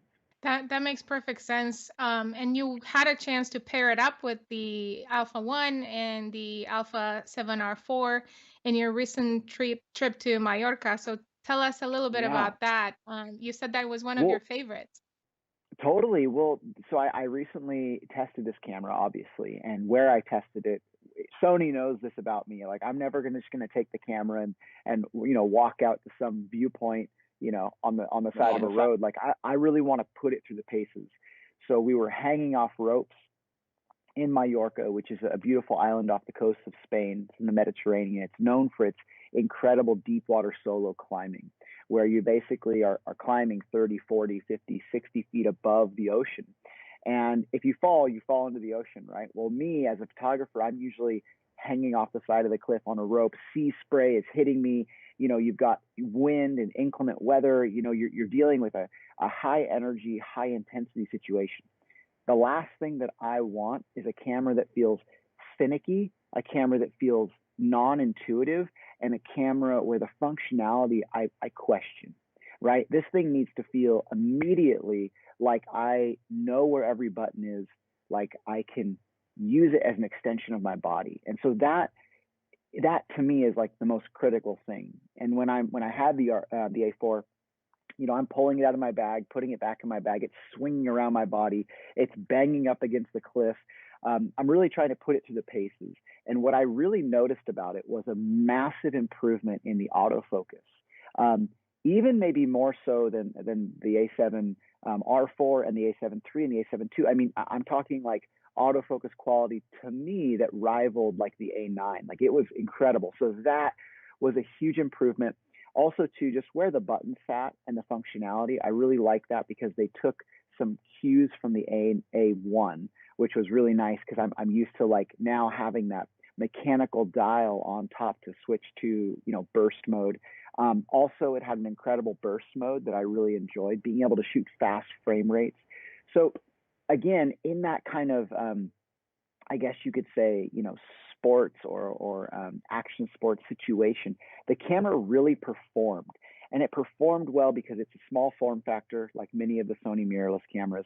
I paired it with some wide angle lenses, the 24-1.4, which notoriously those 1.4 lenses are hard to grab focus right away, right? They're shallow. So it actually was mind blowing to watch it focus really, really well. I also used it with the 16-35 and the 35 prime. And this is all a piece of a video that'll be coming out shortly. Maybe it'll be out when we release this, but it's for a new series that Sony's putting together about lenses and kind of why we, as artists, use certain lenses to kind of speak our art. How do we communicate to the viewer our world, our view of the world? And for me, wide angle photography has always been a big part of that. So sorry, that's kind of a long-winded response, but I'm really excited about this piece, and I think it's one of my favorite video projects I've ever done with Sony. I can tell that you're excited about it, and for our viewers, they had an opportunity just a few minutes ago to watch some of those incredible images that you've captured and the climbing in the video. So we're definitely, it's stunning. I've had a chance to see the footage and it's amazing. So you mentioned the autofocus specifically. So let's talk a little bit about that. How does it perform compared to the Alpha 1 and the A7R4? We know it has human, animal, and bird autofocus, and it has it not only in still version, but also for videos. Well, the autofocus, let me just say this, like Sony has always pushed the envelope when it comes to autofocus in video. That's one of the features that anybody who's ever been a non-Sony shooter, they come to these cameras with skepticism about using autofocus in video. And then they use it and they're usually converted, right? They're like, oh my gosh, this works. And not only does it work, but it's not so much that it focuses fast, it's that it focuses smoothly, right? And that's a big part of it. In video, you can't have something that's jumping back and forth, right? You need it to be kind of focusing smoothly. So it tends to grab onto the subject, lock onto the subject. And as you move, it's racking focus with you. Now, for me, again, I've always been a little skeptical about the sort of, eye autofocus and animal autofocus and human autofocus aspects. But this camera kind of has, in many ways, excelled and exceeded my expectations. When you're shooting on a cliff and you're hanging by a rope specifically, you're really trying to kind of focus on kind of what opportunities are presenting themselves, right? Like I can't sit there and be, using one button to autofocus and then using another button to kind of push me away from the wall or compose my subject. So I really relied upon that feature of the ability to kind of use human tracking, which I really loved. And it actually, in many ways, allowed me to focus on composition and allowed me to focus on kind of the art that I was trying to create. So that was really stunning, and that was actually something that I was really, really impressed by. I don't think I studied the speeds of the autofocus, and I don't think I can directly compare it to the A9, but it felt really similar. But it in some ways felt like it was a very, I guess you could say, a similar experience to shooting the A9 on a track or something like that. That's very cool. And one of the advancements that we have in this new camera is the focus breathing compensation, which I know that for filmmakers like you comes in really handy. Mm-hmm. Yeah, it really can. And I think that a lot of times what we're trying to do is get these cameras to be so intelligent that they are in fact, helping you facilitate this artistic experience, right? So the less that I can worry about if my exposure is really good, if my, and obviously the unspoken rule about many of these Sony cameras, people they don't seem to talk about is the dynamic range, right? The ability to shoot and film photographs, video in these kind of intense lighting situations. And as you see in this video, a lot of what we're shooting is, you have light bouncing off the water, you have direct sunlight. Being able to capture that detail is really important. So for me, that's a kind of a huge part of it. And then the other part about video, the A7 IV can do 4K full frame without pixel binning. And I know Yeah. that's another thing that has been really important to you. Yeah, I mean, I think a big issue here with that is the fact that, when I'm composing, I'm coming from a photography background. Whenever I'm thinking about video, I'm always thinking about it from the full frame perspective. In fact, in the last 5 or 6 years, that's really what has set Sony apart from a lot of its competitors, right? Is that when you're talking about DSLR or mirrorless, video, you're really focusing on the idea that you're going to get exactly the frame that you're used to composing in a still photograph, right? So if you were to look at some of the competitors, yes, they might shoot 8K, 10K, whatever, but you're talking about a compressed ratio, which to me, that's not the story I want to tell. So what I love is that when I'm using, a shallow lens, like a 24-1.4, I'm going to get that shallow depth of field because I'm not pushing it in to maybe like an APS-C sensor or something like that. The pixel binning, I don't think I noticed yet because I haven't seen it on like a big screen, but what I have previewed on just some of the larger like 4K, 5K cinema displays is absolutely beautiful footage that, to me, the A7 IV rivals the A1 in terms of quality of what I've seen so far. Obviously, I think that, to me, I guess the perfect combo would be an A7S III for video, right? An A7S III for low light, right? For kind of your run and gun camera for every situation. An A7 IV for kind of that bright daylight, or you need to be more nimble, or you're going to want to have a camera you could throw into any situation. And then the A1, which is obviously this, monster, beast that can shoot, 8K. So Another thing that goes with that, since we're talking about video still, and something that people ask about all the time. It has upgraded 5-axis image stabilization in the body, yeah. and you shoot a lot of handheld, a lot of adventure stuff. How did that work out for you? Yeah, so my first foray into that experience was realizing that early on, I mean, this is like 5-6 years ago, right? When Sony first introduced, I think it was in the A7 II, they first introduced in-camera sensor stabilization. And I think it's important to understand what that is, right? What it is it means that the sensor by itself, irrespective of the lens or the optical stabilization on the lens, it's almost like it has miniature gyros that are kind of holding it in place. I noticed this first when I was shooting out of planes in Iceland, because I was shooting these glacial rivers. I was filming them. Every time you stick a camera out of a plane, you start to experience heavy vibration. And when I upgraded from, I can't remember which camera it was, but the first edition or version of Sony's A7 series to the second one, when they started to improve this, it changed everything. It really changed the way that I shot. It changed the settings that I could take a camera into. And nowadays, I would say that if you have a high enough quality camera with a lens that you feel comfortable with, it starts to kind of almost alleviate the need to have a gimbal with you, right? For us, obviously, you're hanging off a cliff. You can't be holding a gimbal up there. So you are hanging, you are in real time, and you're really relying upon this stabilized sensor. It made a huge difference. Also because, we're putting sometimes third-party lenses on there that are cine lenses, larger ones, or anamorphics. If you're filming a feature of some sort, you might want to be playing around with a sort of a family of different lenses, right?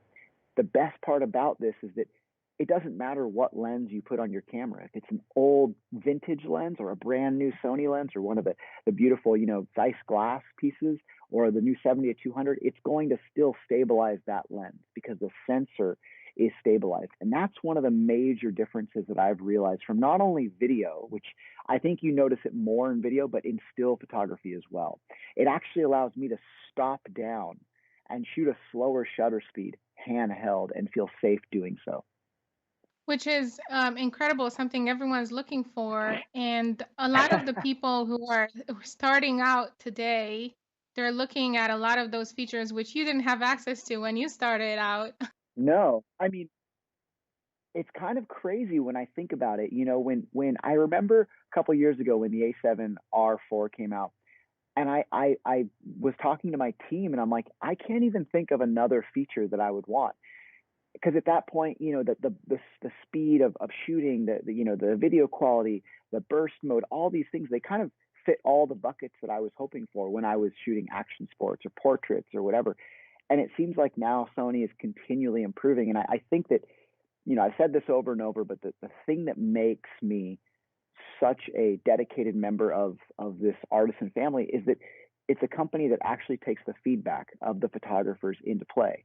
I remember meeting with the technicians and being like, this is the lens I really want. And then a year later, it just came out, right? I mean, I think that that's what's so cool is like they're understated about the way that they take feedback and the way that they integrate it into the cameras. And I know full well that, they're not too prideful in any way to be like, you know what, we're going to take back and put back this mechanical dial because we realize that people really liked it. Like you see the cameras change and evolve. This is based upon the feedback that we've offered them because we want, the photographers, the artisans, and the whole team, you included, you want to provide the best user experience you can. And this camera comes pretty darn close to being the best user experience you can have. That's very true. I can attest to that, and our engineers are just extraordinary in the way they take the feedback and turn it around.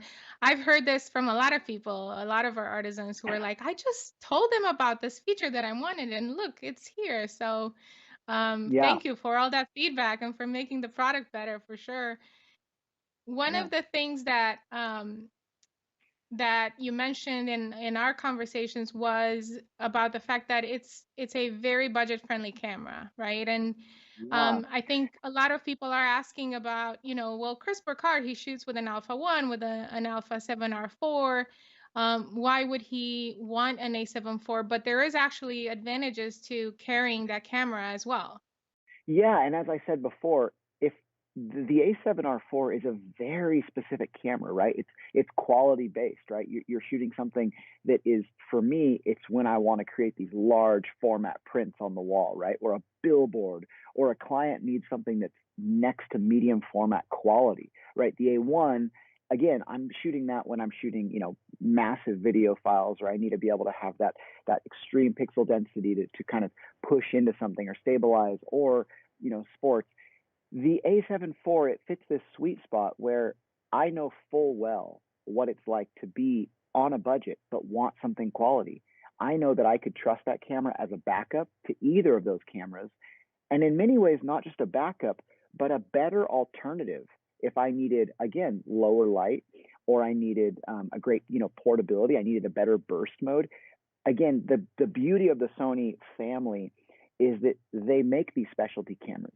They make the A9, the sports camera, the A7S, right, the low light camera, the A7R.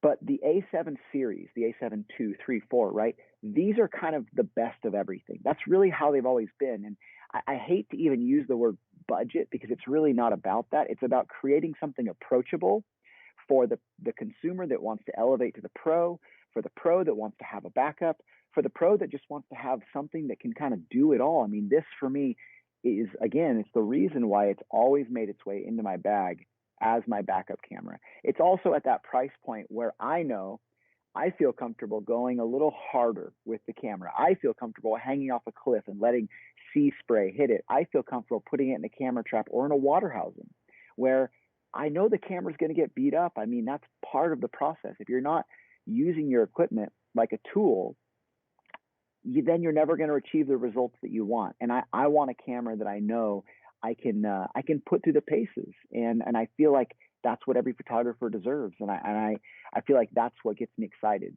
And also being somebody who teaches and educates young photographers and wants to kind of allow them to, I guess, pursue these dreams they have. I love seeing something created that can fit into their price point and can still yield such incredible results. Well, I cannot think of a better endorsement. Thank you for going in such depth into the camera. I really appreciate it. Thank you for putting it through its paces and taking it all over the world. Final question for you. Where are you going next? Where will people find you? Everyone's always wondering, where in the world is Chris Burkard now? Yeah, I'm home right now. I'm in my gallery, and I'm grateful that we got a chance to catch up because I'm actually leaving tomorrow. I go to Moab for about 2 weeks, and then I have a commercial shoot, and then I go to Santa Fe for a couple of days, come home, pack my bags, and I go back to Iceland to do 2 more projects in in kind of the waning days of winter as it gets closer to the winter solstice. And I'm excited, hopefully chase some northern lights. I'm hoping I can bring, the final production model of this A7 IV out on the road with me and really give it a test in cold weather. And I look forward to seeing how this camera does. I look forward to seeing how people respond to it and what they create from it. I mean, that's the most exciting thing for me. As do we. We really look forward to seeing everything you're going to bring. And we're looking forward to kicking off the Lens series next month. So everyone stay tuned for that. Me too. Me too. Thanks again for your time, Michaela. It means the world, and hopefully see you soon. Thank you so much, Chris. Really appreciate it. Looking forward to seeing all your stuff, and we'll see you soon.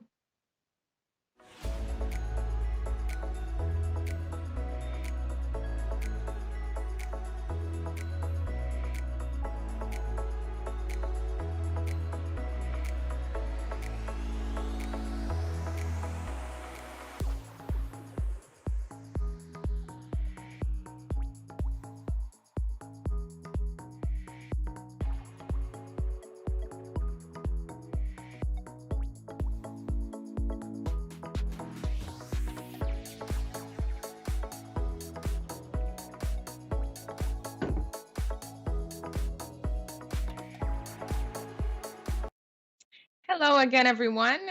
We are going to switch gears a little bit here from talking about the A7 IV to talking about the lens that we launched last week, the 70-200 GM2. Before I jump in with our next wonderful guest, just a couple of notes for you. First, pre-orders are now available on Sony.com or your favorite retailer, whichever you like. So if you were looking for that, I know a lot of people in the chat were asking, when is it becoming available? It's ready. It is ready for you. So go check it out. And stay tuned. There's more coming after our conversation with Matt about the camera. And you can ask all your technical questions. But remember, we're live. So you can ask questions of everyone here, which includes our wonderful artisan of imagery, Matt Klaskowski, who used the 70-200 GM2 and took it out into the field and is coming here to tell us all about it. Hi, Matt. What's up, Michaela? They don't give you a break. You just you go from person to person, don't you? Well, you just had I have my partner in crime, Chris, as well. So we're we're switching. We're trying to cover the whole ground. So excited to have you here. I see you have it on your desk right there, right? Actually, no, I had to send it back, but oh, you have to send it back. I was wondering about that. I was like, how come you still have it? I guess you don't still have it. I had to send it back because I guess it's like a pre-release, but I'll be getting it hopefully when it comes out. So yes, exactly. So let's talk a little bit. You took some amazing shots with it. We're going to show people some of those a little bit later on. But let's talk through some of your experience with it. And let's start at the very top. It is the lightest 70-200 lens available. And it's about, I think, almost half a kilo lighter than the previous version. And I know that you're spending a lot of time on your feet with your hands up, waiting for the shot. How did that feel? Does it make a difference to you? That was, it's what everybody's talking about. And especially if you're somebody photographing sports, action, wildlife, wedding, portrait, like you should be dancing up and down over this because, and I put this on just so I had a camera kind of here just to, if I needed, I don't know, a crutch to lean on, but it's amazing because the existing 70-200 version 1 that was out there, it was a little bit heavy. And when you're sitting there and you're holding a camera, so if you're waiting for something to happen, whether it's portrait, wedding, or any type of action, you're often holding your camera out like this. And I think it's deceiving because you hear, well, it's a third less weight, and then you look at the total weight and you're like, all right, it's a pound and a half, whatever it works out to be. But here's what I would tell anybody.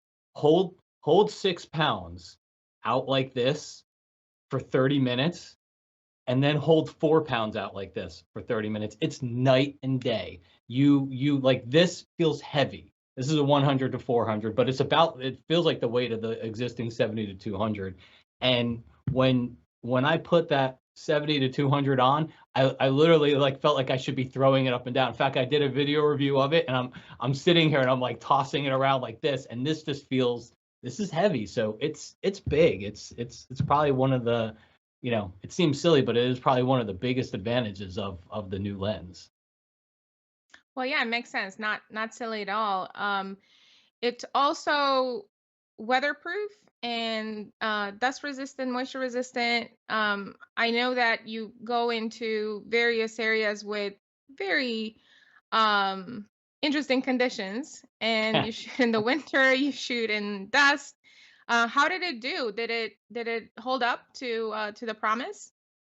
Yeah, it's I mean, Sony gear is great in that respect. I think all around. So I can't say I noticed a big difference. I take my stuff out to the beach quite a bit, so there's a lot of sand, and I live in Florida, so it's either sunny, there's a lot of sand, or it's raining. So it's a combination of three variables that could be very, very difficult on gear. So yeah, it performed just as well as all the other Sony gear. So when it comes to that. Good. I'm glad to hear. Let's talk about some of the changes on the body itself. We have some new rings on it. We have the focus, the zoom, and the aperture rings. They can be both. All of them can be dick-clicked. So how did that do for you? Yeah. For me, the biggest feature that I didn't expect was the aperture ring, because I photograph a lot of landscapes. Over the last 5 or 6 years, I've transitioned a lot into wildlife. So I'm shooting the 100 to 400, the 200 to 600. I got the 600 millimeter back there. So I don't have a focus ring on any of my, or not a focus ring, an aperture ring on any of my lenses. And I didn't know I wanted one. So when I first got the tech specs and the review and I got briefed on the lens, I was like, all right, it's got an aperture ring, big deal. That was huge. I didn't realize how many times I change aperture. So when you take something like wildlife, and I do a lot of bird photography. I live in Florida, and I live in a great area for bird photography, especially this time of year. So that's where I took the lens quite a bit. But I'm constantly changing aperture, especially if another bird enters the frame where I want a little bit more depth of field. Okay, so if I know that there's, it's always great to catch action shots where, two birds are squabbling over some food or babies or whatever it happens to be, and you don't ever want to miss that shot where the bird that's just a couple inches behind is soft. So I'm always toggling my aperture, and I didn't realize how much that aperture ring would help, because now my free hand, which is the hand holding the lens, is now controlling aperture, and I'm free to just keep shooting.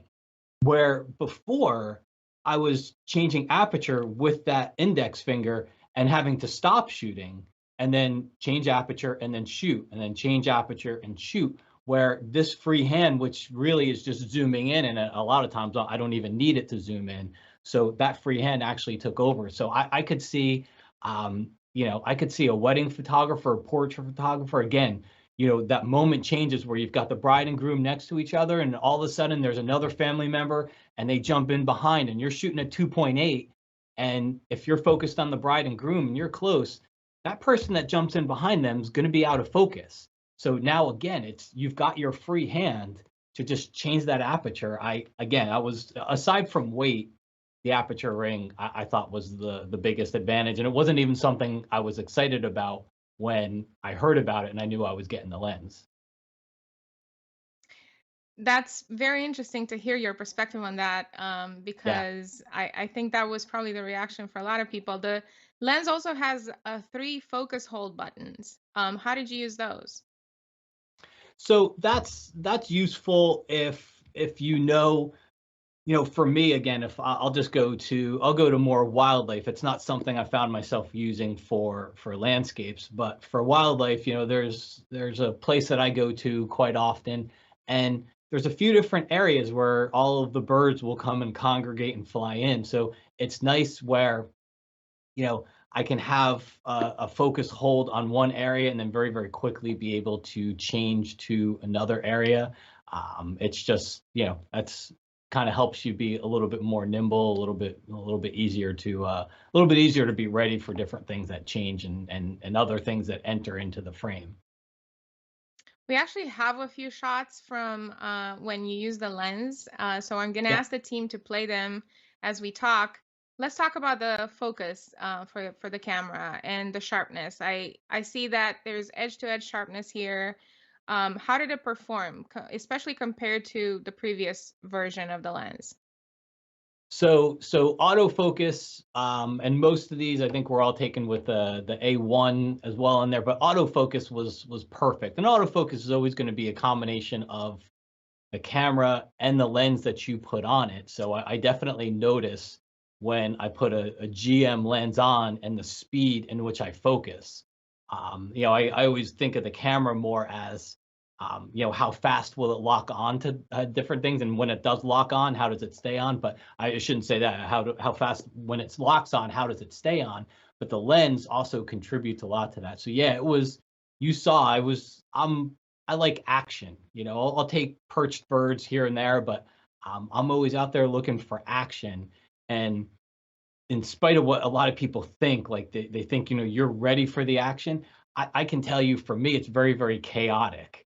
I never feel ready for the action. I feel like every time I shoot, every single shot you saw there was instantaneously me swinging the camera around, grabbing the shot, and then, locking on it as fast as possible and also keeping focus on it. So the lens, to me, the lens performed right up there with, the 600 GM, even the 100 to 400 GM. So it's what you'd expect from Sony's top of the line lenses.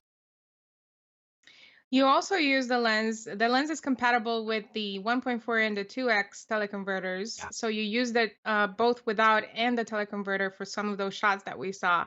How was that? So yeah, that's important, because coming from for more wildlife, it was, number one, it was fun for me. It was a fun change, because I'm always shooting usually with a longer 200 to 600 or 600 millimeters, or even 100 to 400.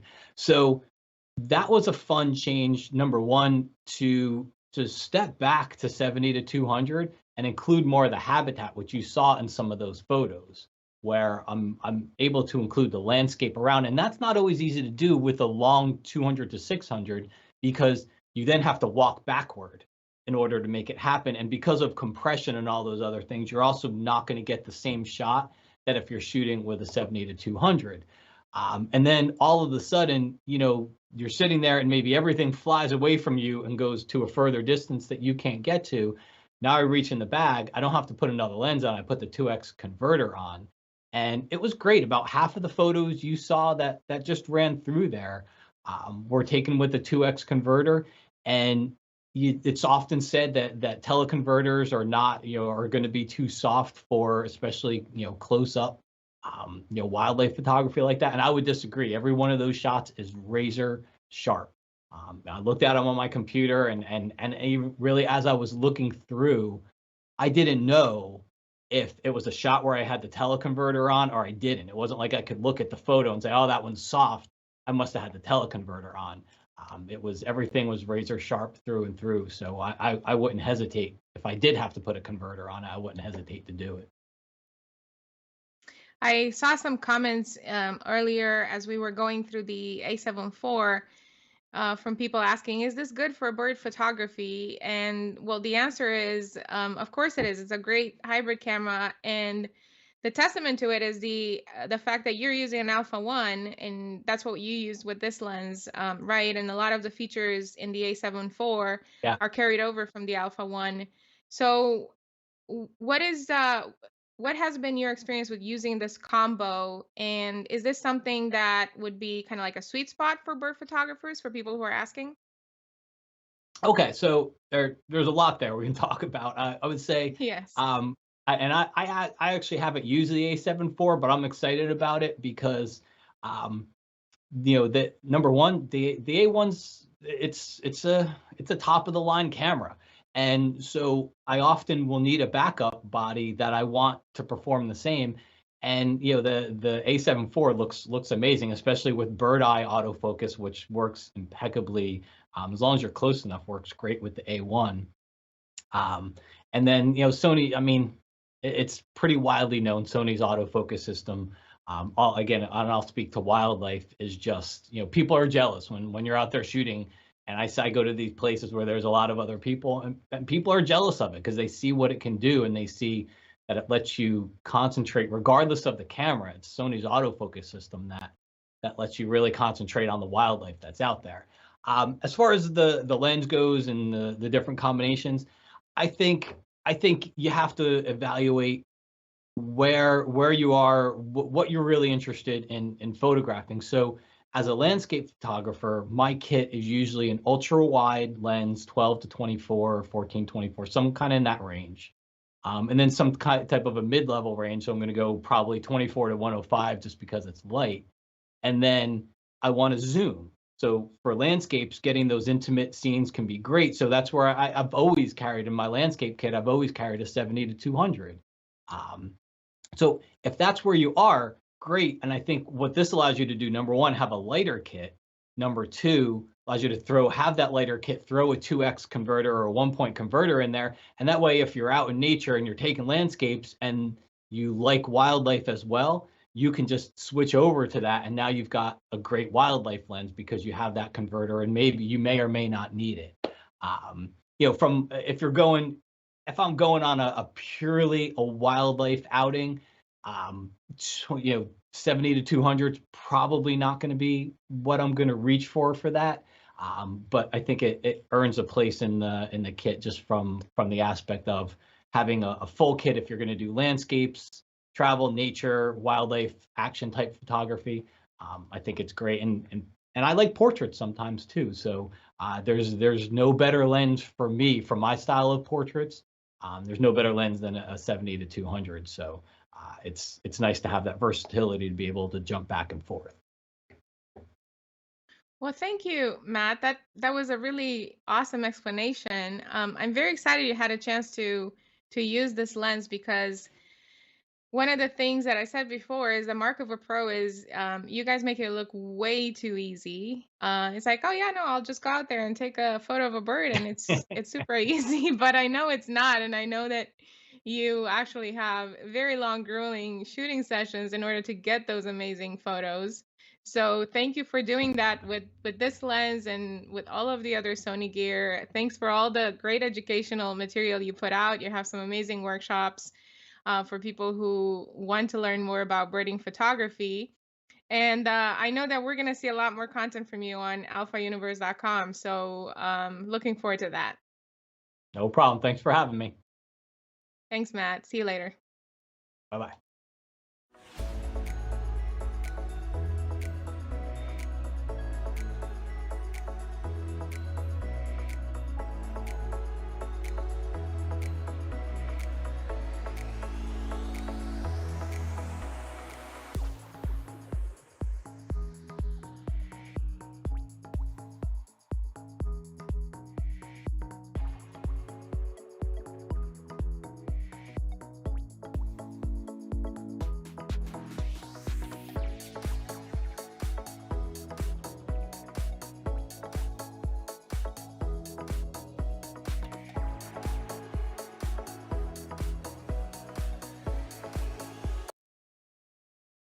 Hi, everyone. Welcome back. I'm Christopher Robinson of Alpha Universe and the Alpha Universe podcast. And here on the day that we've announced the introduction of the Sony Alpha 7 Mark IV, I'm joined by a very special guest, Farooq Farooq, I always get your last name. I always stumble over it. I apologize because I think of you simply as Farooq of iFondo. So, Farooq, thanks very much for being here. It's a pleasure. I'm honored to be here. Farooq, for the two people in our audience who aren't familiar with you and your work, could you please just tell us a little bit about yourself and what you do? Absolutely. I'm a content creator. I review technology. I have a YouTube channel, and I'm expanding on other social networks as well. And I am a one-man band, so everything I do I have to shoot the video, I have to edit the video, I have to do the thumbnail, I have to set up the lights. So it's a full-time job, and I enjoy it a lot. And I feel like I am the bridge between the product and the consumer. Excellent. And before we start talking about the camera reel specifically, I just want to remind everybody we're here live today. Please send through questions for us. We'll get to some if we can. Questions for Farooq. And after Farooq, we're going to have another tech segment with Mike Bubulo and Miguel Quiles. But here, please definitely send your questions through. And just a reminder that you can find lots of content about the Alpha 7 IV on alphauniverse.com. And you're also going to be able to find some there on Farooq's channel at iFondo. And with that, Farooq, tell us a little bit about what you did with the Alpha 7 IV. So I used Alpha 7 IV as the only camera I have, as if that's the only camera I have at that moment. So I use it for vlogging outside. I use it for my beauty shots. I used it for thumbnail, and then I went outside when the sun was down. I got some really nice photos and videos of the moon, of Los Angeles. I used it for basically everything. I use all my cameras on my channel. It sounds like you were doing a whole lot of shooting, a lot of extensive work in a relatively short time. How long did you have the camera? I think for a week now. That's a whole lot of shooting in a compressed schedule. And just generally speaking, how did it perform for you? It performed really good. It's really surprising that that I shoot with A1 and A7S III a lot, so I'm used to those cameras, and this is nothing less than those cameras. And the battery life is amazing, and the footage looks fantastic. Autofocus is amazing. Optical image stabilization, the active image stabilization was a lot of fun. I just turned it on, I grabbed the camera, and I just rode around Venice Beach, had a great time, came home, checked the footage. Everything was perfect. You were just saying that you tend to shoot with the Alpha 1 and the Alpha 7S III a lot. And of course, the Alpha 7 IV, at some point in this show, I'm going to stumble over one of these product names. But the Alpha 7 IV has the same Beyond's XR processor as those two flagship cameras. And it gives it a lot of real familiarity, as one of our creators said earlier today, and similarity in terms of the image files. Can you talk about that a little bit? Yes. Basically, when I connected A7 IV as my main camera, as my talking head camera, and when I was editing, there was basically no difference between my A1 and A7 IV. It was impossible to tell the difference. So, I mean, it just works great. And can you talk a little bit about how you actually, kind of get into the detail of how you tested the camera out?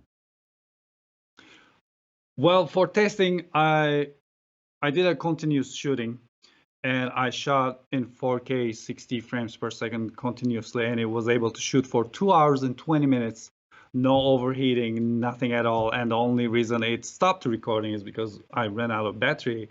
And then I did my beauty shots, and for beauty shots, I use a lot of lights, and the camera is on a automated slider and a jib.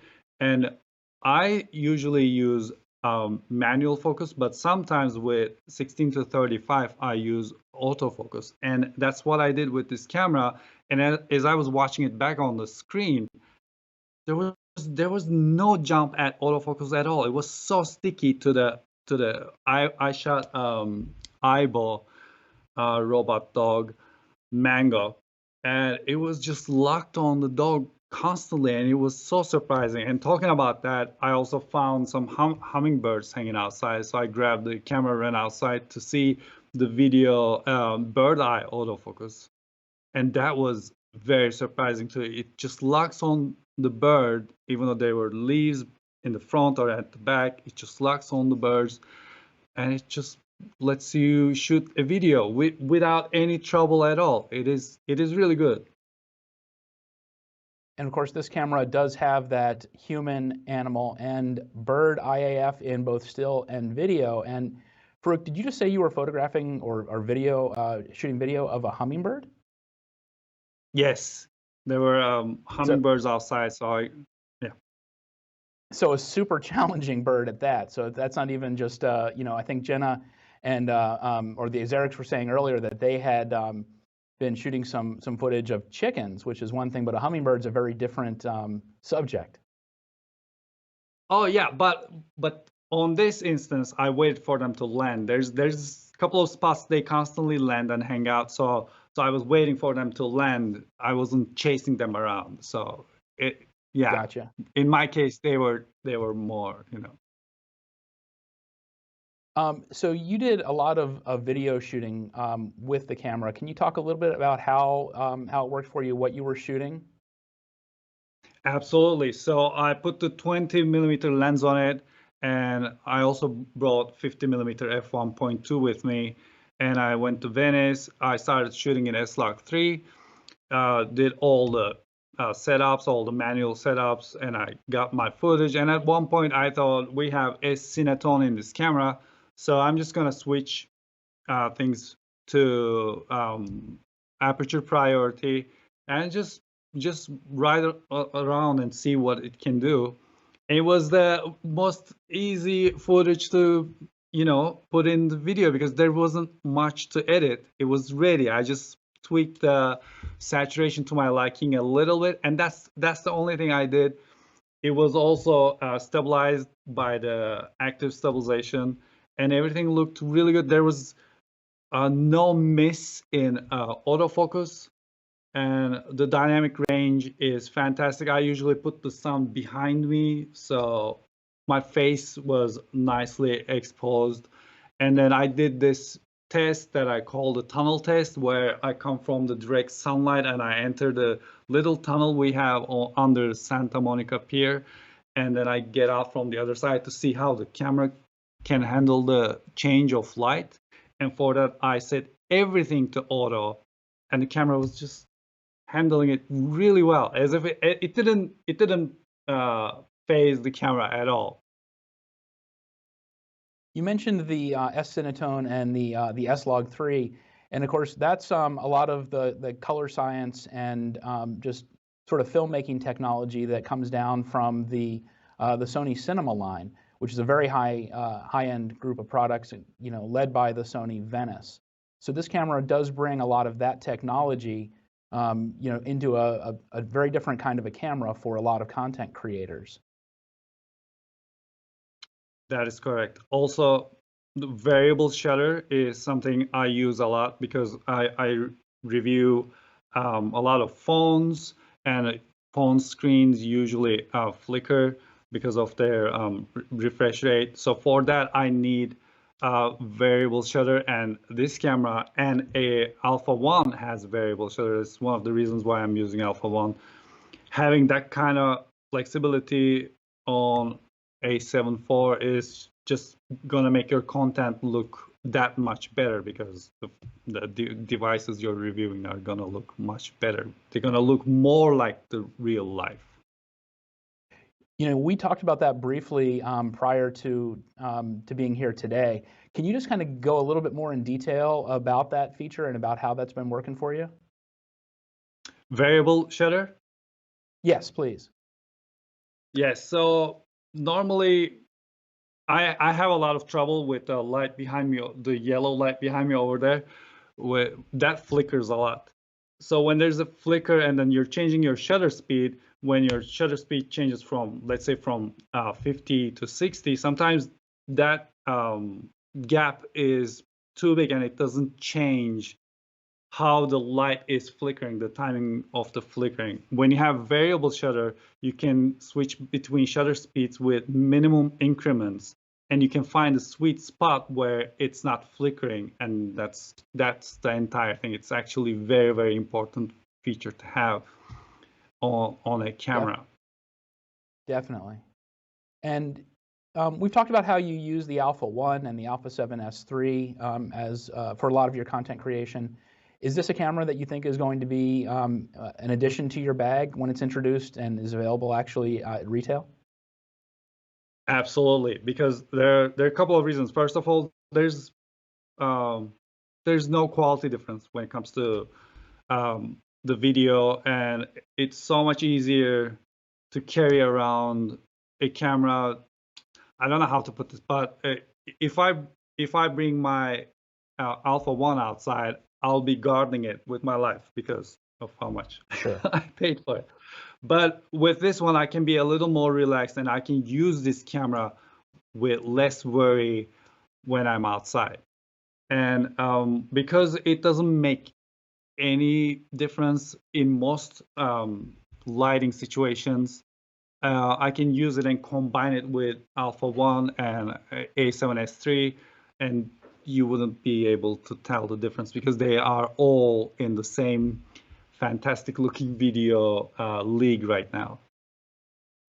You know, that's a really great point. I think that should be appreciated. That, you know, there are sometimes you have your big camera, your Alpha 1, but it is a little bit, or it can be a little bit like wearing a Rolex around. And when you can be maybe a little bit more stealthy, a little bit more subdued with a different camera that doesn't quite yell out, super pro camera that much, that can be a real advantage. It is. I feel like it is. And if your mind, if you're not occupied with thinking, oh, I have to keep my camera close to me or stuff like that, then you can concentrate more on content creation. You can be more relaxed, and that will show in the video. You'll be having more fun, and you will not be worrying at all. I mean, a lot less compared to A1, especially. Definitely. You know, you're a real hero on YouTube for your hundreds of thousands of subscribers, and you do such great content, all sorts of really amazing stuff. Just want to ask, how did you get to be you? How did I? Oh, it that's a very good question. Well, I trial and error. Don't be afraid to make a lot of mistakes, and I feel like honesty is a very big part of it because these products are going to be in hands of a lot of people. So when you're creating your content, when you're being yourself, you can't make stuff up because eventually people are going to have them. So if you are honest and if you show what the product can do, and you can add your personality into it, which it happens slowly and in time. If you just have to let it happen, then you have your, I guess, your own personality online. Well, and of course, your personality is very genuine. It's really comes through in everything that you do, as well as sort of the thoroughness of your testing. And you test a lot of products. It's not just cameras, not just lenses. I mean, you really are testing a lot of different technology, and I think it really gives you a very interesting perspective, because you really have to kind of move through a lot of different kinds of gear and be able to see how they're going to work for you in different situations. Can you talk a little bit about just kind of how that perspective helps you to test a variety of things?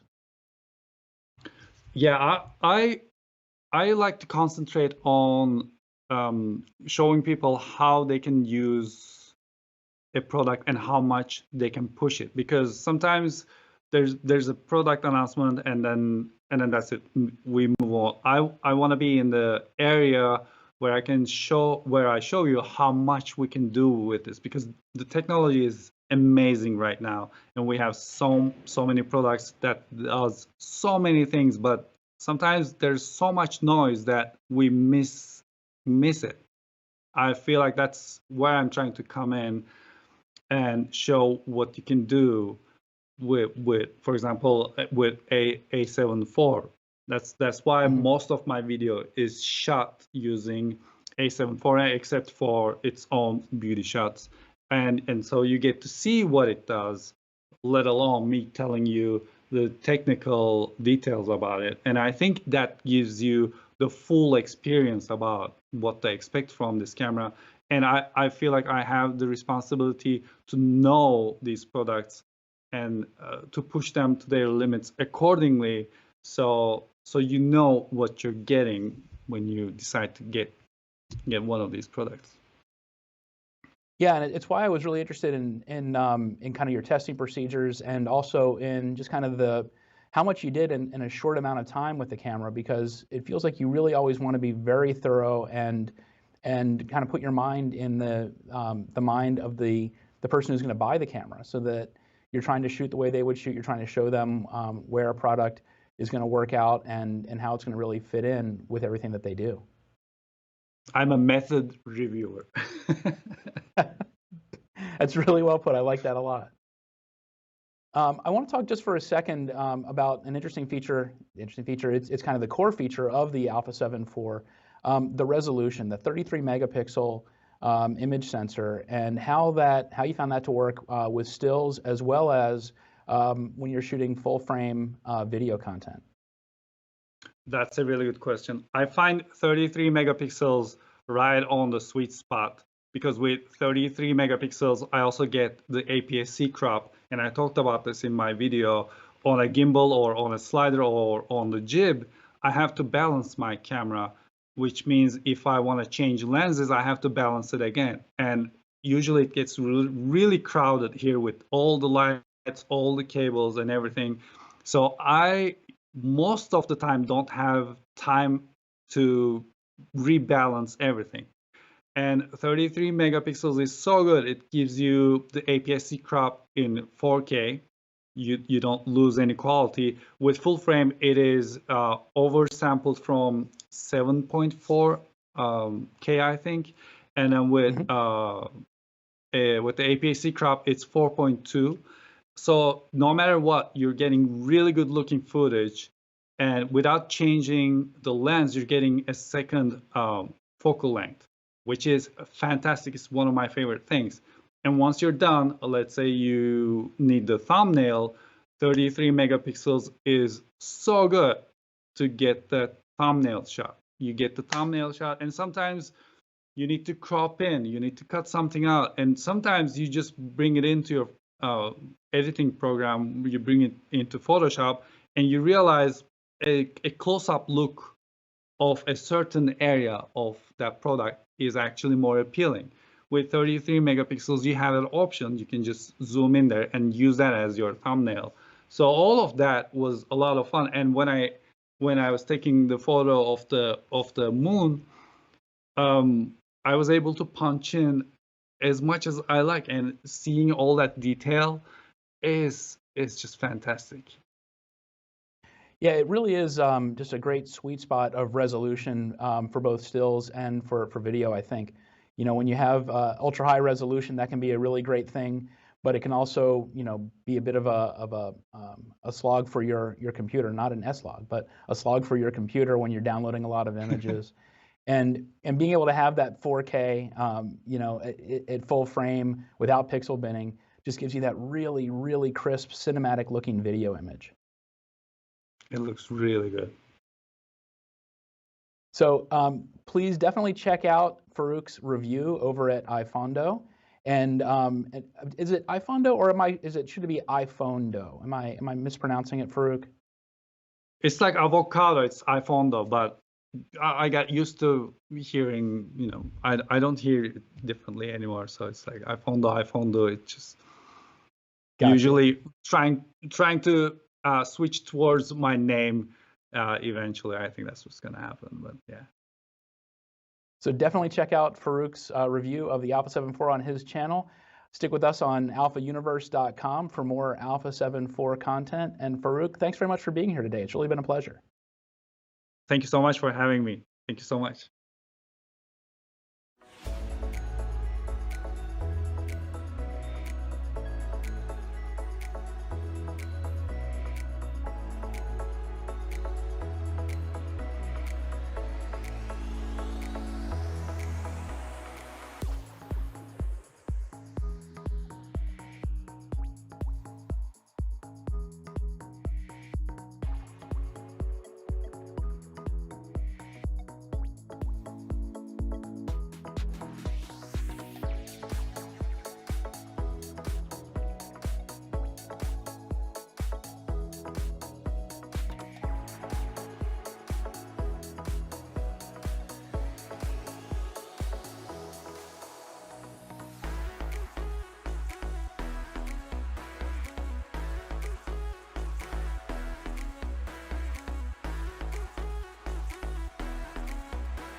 Hi, everyone. We're back live. I'm Christopher Robinson of alphauniverse.com and the Alpha Universe podcast. And I'm joined now by Sony's Mike Bubelow and Sony Artisan of Imagery, Miguel Quiles. Thanks, both of you, for being here today. Thanks for having me. Thanks for having us. You had a busy morning. It's fun. It's been a really big day, a very exciting day. Lots going on. And Mike, we already heard from you earlier today with that very in-depth presentation, and looking forward to talking with both of you more about the Alpha 7 IV. Before we actually get into it, I want to just remind our audience that we are here live. We're taking questions in this live Q&A session. Please send through your questions, and we'll pass them along here. And before we talk about the Alpha 7 IV, I actually want to talk to you, Miguel, for a minute about last week's introduction of the 70-200 G Master, 7200 f2.8 G Master, the second generation of this lens, which you've had a chance to shoot with quite a bit. Can you just sort of talk about what you've been doing with that lens?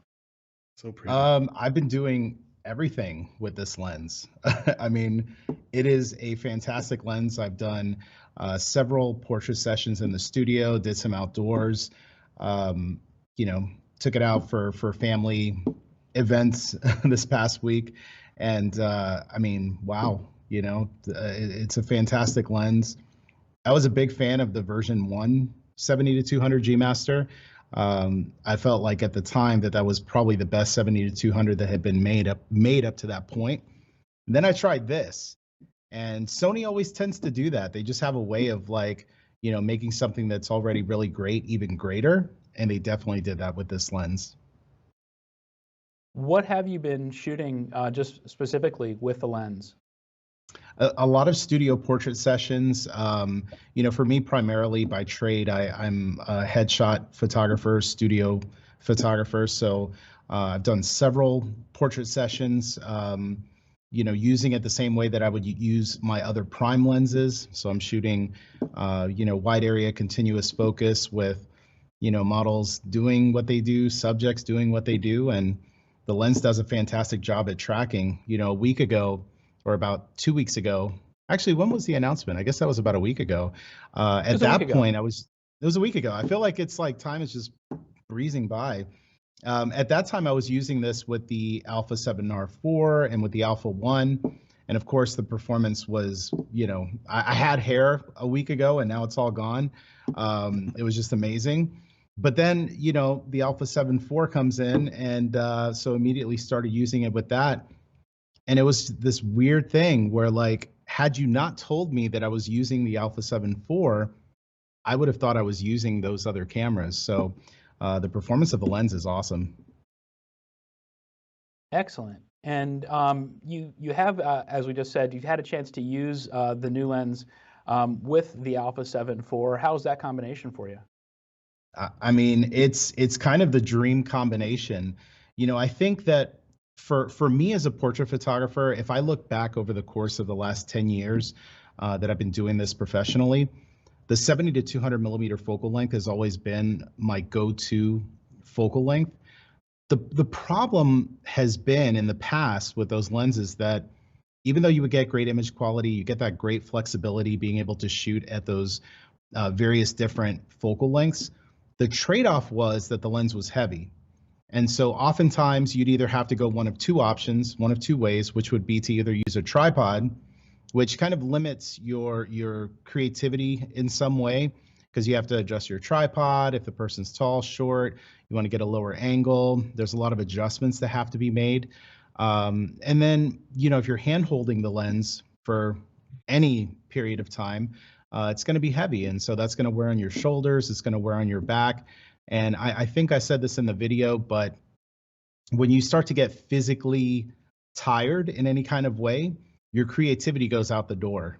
I remember over the years being outdoors with some of the older 70-200s and, shooting for a couple of hours and just really feeling it in my back and shoulders and being like, you know what, I think I got the shot. We're good here.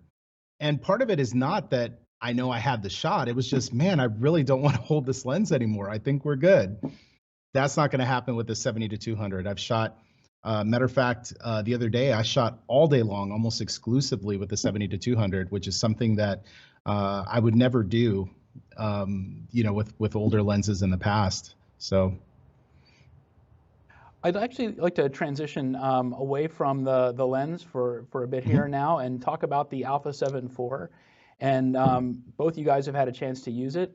I'd like to sort of throw some questions to one of you and then kind of get different perspectives. I'm interested, Mike, in your explanations of some of the technology and capabilities, and then Miguel and how you've used some of that kind of in real life situations.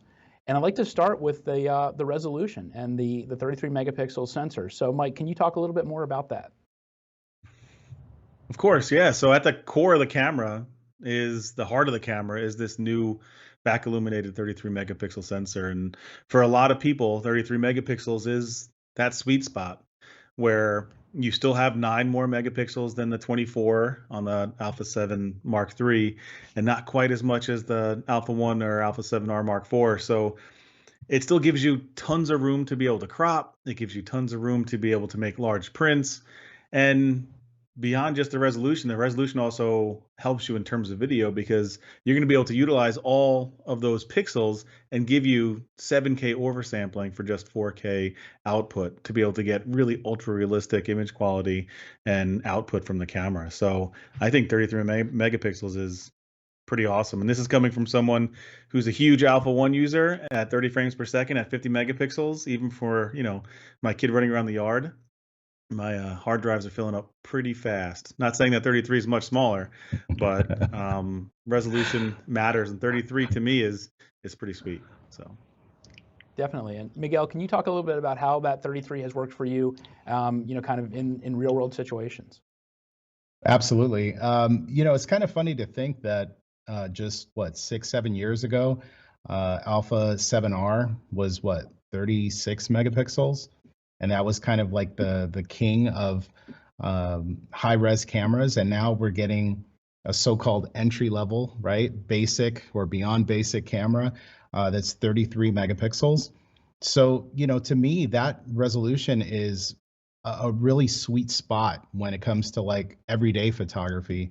You're getting a high enough resolution to where if you want to make a large print, you're able to do that. If you're using the camera to shoot professionally, you can do that. You've got resolution for days to be able to do that. Obviously, there's other cameras like the Alpha 1 and the R4 that give you higher resolutions. But to be honest with you, I mean, we've been in this A7 series, we've had cameras that are 24 megapixels now for years. I had a billboard here in Orlando, Florida, many years ago that was a 24 megapixel image that was printed up to the size of a billboard. So, I usually tell people, anyone who needs more than 33 megapixels, I want them to point me to where they have a print, that's the size of like the side of a building. I mean, these resolutions are insane, and you can make very large prints if that's your thing. Obviously, for social media and things like that, it's a great starting point to be able to have that high resolution. And then if you compress it down, it's still going to look really good, for your Facebook, your Instagram, any social posts. Definitely, and we got a couple of questions that came in throughout the morning here. People asking about pre-orders, and of course, pre-orders are available now. You can in fact pre-order the Alpha 7 IV. There's a link on the live stream page here on alphauniverse.com. We also have links in our YouTube description. You can go to the Sony website and order it there, as well as your favorite retailer. So that was an easy question to answer. And Mike, you talked about the sensor there as being the heart of the camera, and it certainly is. And if it's the heart, the Beyond's XR processor is really the brain of the camera. And can you talk about this processor a little bit, and about the technology that this camera shares with the Alpha 1 and the Alpha 7S III vis-a-vis the Beyond's XR? Absolutely. So there are a lot of comparisons to the Alpha 1 and the Alpha 7S Mark III, because at Sony, we don't strip away features. If we have features and we have hardware, we're going to put it in our latest and greatest camera, and that's the Alpha 7 Mark IV right now. And that brain, like you said, from the Alpha 7S Mark III and the Alpha 1 is here in this Alpha 7 Mark IV to be able to make it do the things that it does.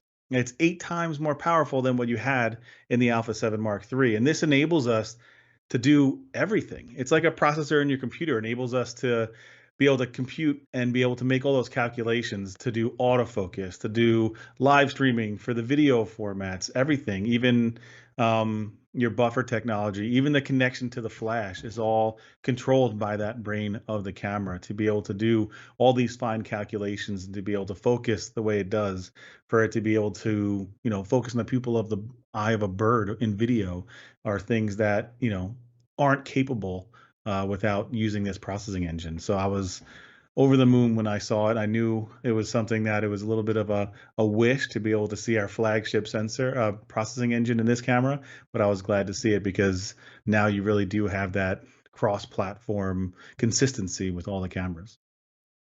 And just to clarify, this is, as you said, the same processor. This is not like the Beyond's XR Lite or XR-A or something. It is the same Beyond's XR processor. Processors, yeah, processing engine. Processors, sorry. Yes, processing engine. engine. It's a whole. I'm used to seeing that photo of the chip with Beyond's XR on it and thinking of that chip as being the processor. But of course, you're right. It is that whole processing engine around it. And Miguel, over to you on that, because you had a chance to shoot a lot with the Alpha 1, with the Alpha 7S III, and with the Alpha 7 IV now. Talk about how that performance kind of works with the 3 cameras together. Absolutely. I mean, I think that was probably one of the most revolutionary things that has come about in mirrorless cameras in some time. You don't really hear too many people, whether it be on social media or anywhere. Everybody talks about the sensor. Oh, it's got this sensor, and who makes this sensor? And it's always kind of the talk around the sensor, but the reality is that a lot of the performance benefits that you're going to get when you're actually shooting with the camera is going to come from that, tag team combination of having a great sensor paired with a great processor. So hopefully, as time goes on, the conversation expands a little bit more, because having that Beyond's XR processing package in these cameras, the ones that you're getting from the Alpha 1 and the Alpha 7S III, and now getting it in the 7 IV, you pair it up with any lens. And I mean, I have several here in my studio. I've shot around town. I've shot portraits here. Pretty much go up and down the list, and it really doesn't matter which lens I attach to this body. The performance is great. The autofocus is sticky. My shots come out sharp. As a professional, it gives me everything I want. And if I kind of put my hobbyist hat on, right, because I'm not always using these cameras to shoot professionally. I go outdoors. I take family photos and things of that nature. But I don't want to have those compromises, right? I still want to be able to use a camera that's fast, that has great autofocus, that has great color, and so everything that comes with that combination of the great sensor with a great processor is something that I think pros and that anyone who's taking pictures with a camera is going to enjoy. I want to remind everybody that we are live with Mike Bubalo and Miguel Quiles. We're taking your questions. Please send them on through here as we're talking about the new Sony Alpha 7 IV.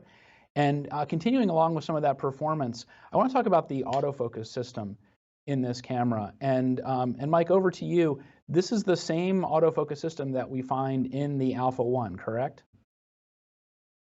It is. So the same 759 phase detection autofocusing point on chip sensor.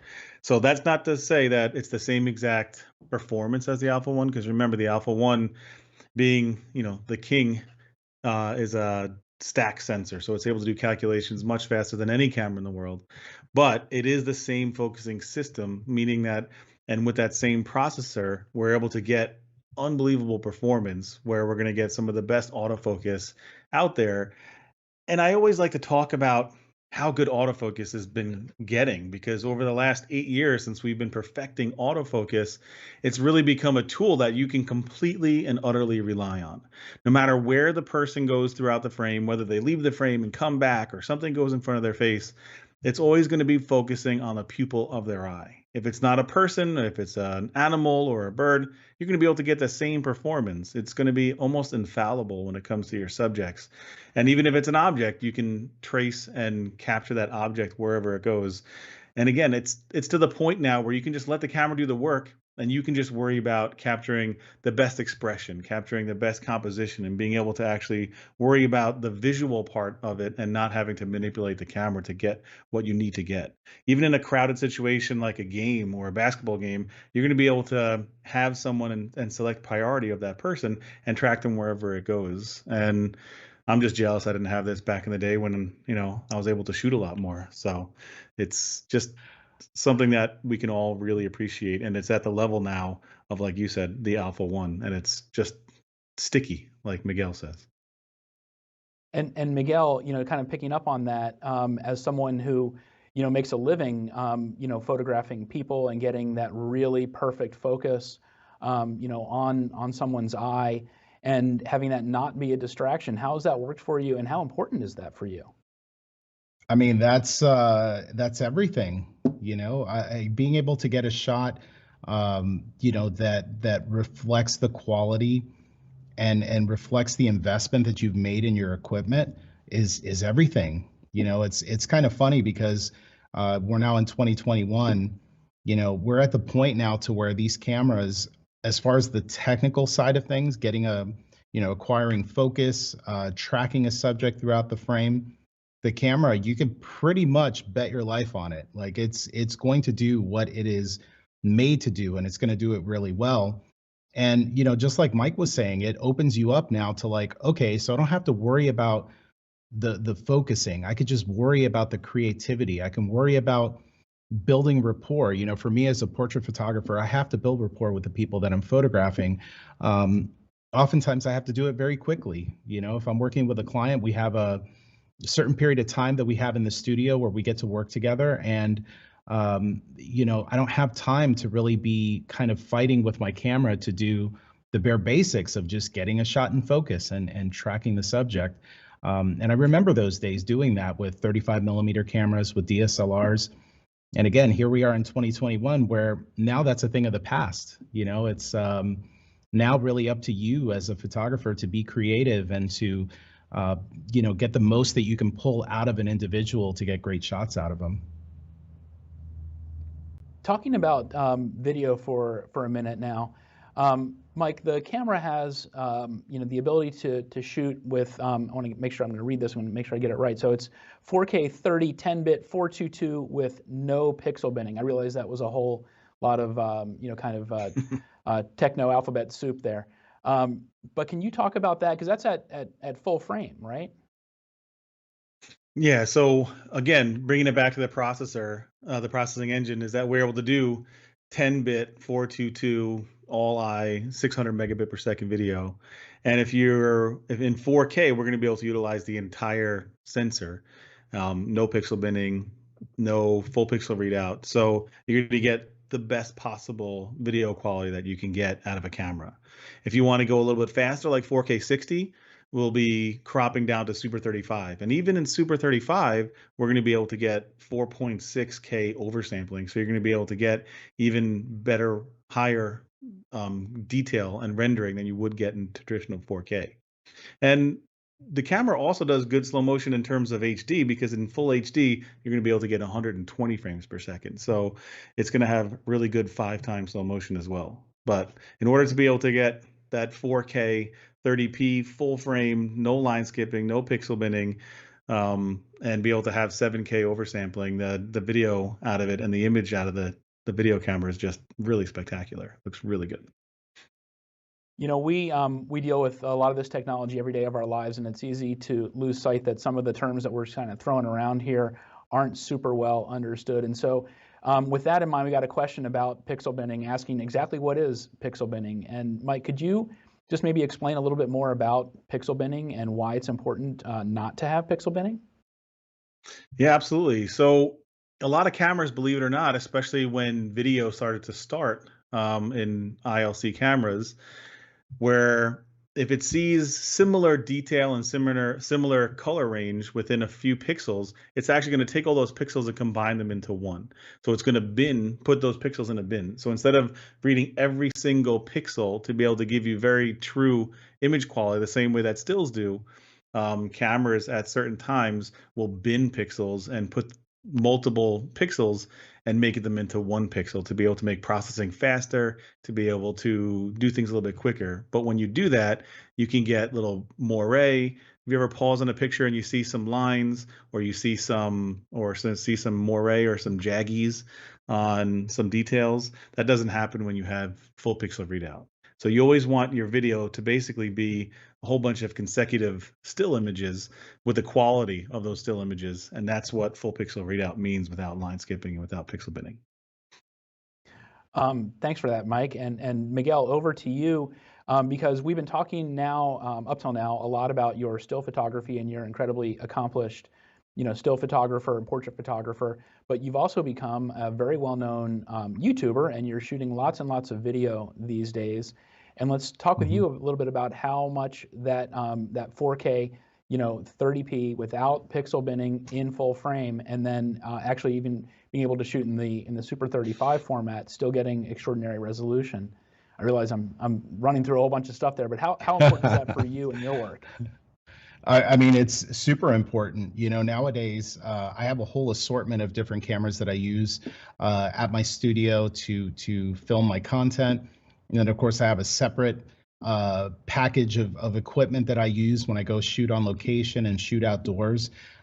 So for me, a lot of the videos that I upload to my YouTube channel and that I upload here to Alpha Universe, most all of it is shot in 4K and uploaded and shown in 4K. So having the ability to shoot in 4K and have a high quality image is something that, for me, having experienced it, for example, like right now, the camera that I'm using to film this or to be on camera with you is the Sony FX9. So you have to understand, like, my taste for a good quality 4K image is pretty high. And so, even though this is a smaller camera, I want to be able to enjoy when I see the video, that it looks something that is similar to what I'm used to with some of these bigger kind of cinema cameras. And you definitely have that with the Alpha 7 IV. If I'm out on location, I'm not going to bring an FX9 with me. Like, that's huge and it's insane. An A7 IV is much more manageable. You're going to get great image quality when you're shooting video. 4K 60 is huge for me, shooting slow motion. I always tell people that, everything looks more epic when you shoot it in slow-mo. So that's kind of been one of my secrets, especially in the beginning when I started creating content on YouTube, was just doing everything that I do in the studio, but doing it in slow motion, because it actually makes it look like I'm doing something, extraordinary. And then if you play it in 24, frames a second, it's like, oh, Miguel's just walking. That's okay. That's cool. So being able to shoot in 60 frames per second, I think, is something that every content creator is going to want to do, especially if you want to make yourself and what's happening around you and the things that you're filming look more epic than maybe they might actually be. Got it. And we got a couple of questions about some of the detail in the video features. And I'd like to throw this one over to you, Mike, just asking about the focus map feature and exactly what is that, as well as the breathing compensation. So let's start with focus mapping and talk a little bit about that technology and what exactly it is. I'm really glad you brought that up, because I was like itching to talk about it, because we were talking about video and I'm like, these two features are only on this camera. It's so awesome. But I could feel you itching and wanting to get into this. So. Come on. So you brought up before, like, the color science, about how the color science comes from our high-end cinema line. And we've talked about this a lot. And a lot of the features that we've taken from the cinema line aren't just about color science, aren't just about video quality, but also some of the feature sets. And some of these, the focus mapping and the breathing compensation, are things that were introduced to from the cinema line. And what focus mapping is, it'll actually give you a colored overlay over your scene while you're shooting, whether it's an autofocus or manual focus, and it'll show you transparent what's in focus. and then it'll give you a blue color of what's pre-focus or what's in front of the focus plane, and red for what's behind the focus plane. So this way you can see exactly how shallow your depth of field is, exactly where things are laid out. And instead of just being able to look at your scene and being able to, visually see what's in focus and what isn't in focus, you want to be able to see an exact rendering of that. And you can do that with a very easy to understand color rendition. And this is something we've done on the FX6. This is something we've done like AF Assist on the FX6 as well. Breathing compensation. I'm going to refer to this. I'm just going to interrupt you to say I'm going to refer to this. I'm going to refer to this as the Predator mode, because it has that look from the old Schwarzenegger movie. Mm-hmm. I interrupted you. Go and speak more about the breathing compensation. I think we just aged all of us right now. Yeah. Predator, so good though. It is. And the breathing compensation. So one thing that ILC lenses and digital SLR lenses alike have always had issues with is breathing, especially digital SLR lenses, because they were designed for stills. They weren't designed for movies. And one thing Sony's been doing with the full frame E-mount or E-mount in general is making lenses breathe less. And what breathing means is that when you change your focus, you can see the field of view breathe a little bit. It goes whoop, whoop, whoop. So you can see the shift. So people always wanted to use cinema lenses, because cinema lenses, for the most part, manual focus cinema lenses don't have any breathing. So when you change your focus, there is no field of view transition. So what we did was we just had we have a simple, very slight crop on the sensor. So you can use any of our FE or most of our FE lenses. So when you're refocusing, there's going to be absolutely zero breathing whatsoever. So you're going to be able to have your lenses for your FE mount camera, for this camera, be able to act like they're unbelievably high-end cinema lenses that cost tens of thousands of dollars. Because even our latest lens that Miguel showed, the 7200, has almost no breathing whatsoever, but it still kind of does, but almost no breathing. So it's not really specifically made for that lens, but we have, 60 plus other lenses that you want to be able to use this feature for. And it works extremely well. You just put the setting on, turn it off, and you can set it to a custom button as well to be able to access it very quickly. And you literally have zero breathing. So you can get unbelievably professional looking breathing compensation and quality and content while using your lenses and being in autofocus. It's really incredible. And Miguel, over to you talking about the focus mapping in particular. Is this a feature that you find that you use a lot? I know you use, in addition to the Alpha 7 IV, you use several of the FX cameras as well. So talk about that technology and why it or how it plays into your workflow. Sure. I did get the opportunity to play around with it rather briefly, just while I was testing to make my video for Alpha Universe. It's definitely a really cool feature. I think that for people who might be new to shooting with these cameras and maybe need some other guides or some other aids to be able to help them to kind of visualize and see what's in focus and to kind of see that fall off. I think for those folks, it's going to be great. For me nowadays, I use autofocus for a lot of what I do, just because I'm really trying to focus on just delivering the content.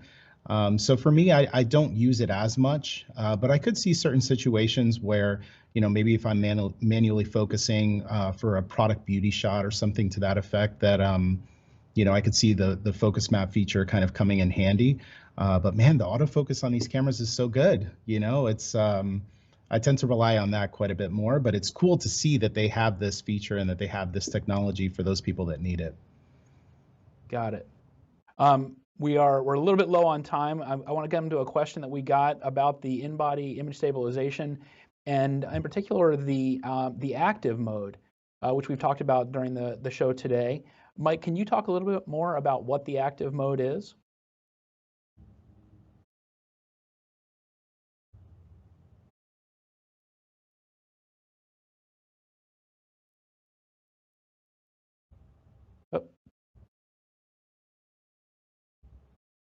Looks like we don't have Mike's audio. Oh, so sorry. I know he's giving I'm us a here. really great explanation of it. The cough button. You have to remember to turn off the cough button after you cough. But we have his yes. audio back now. So Yeah. Mike, active mode, take it from the top.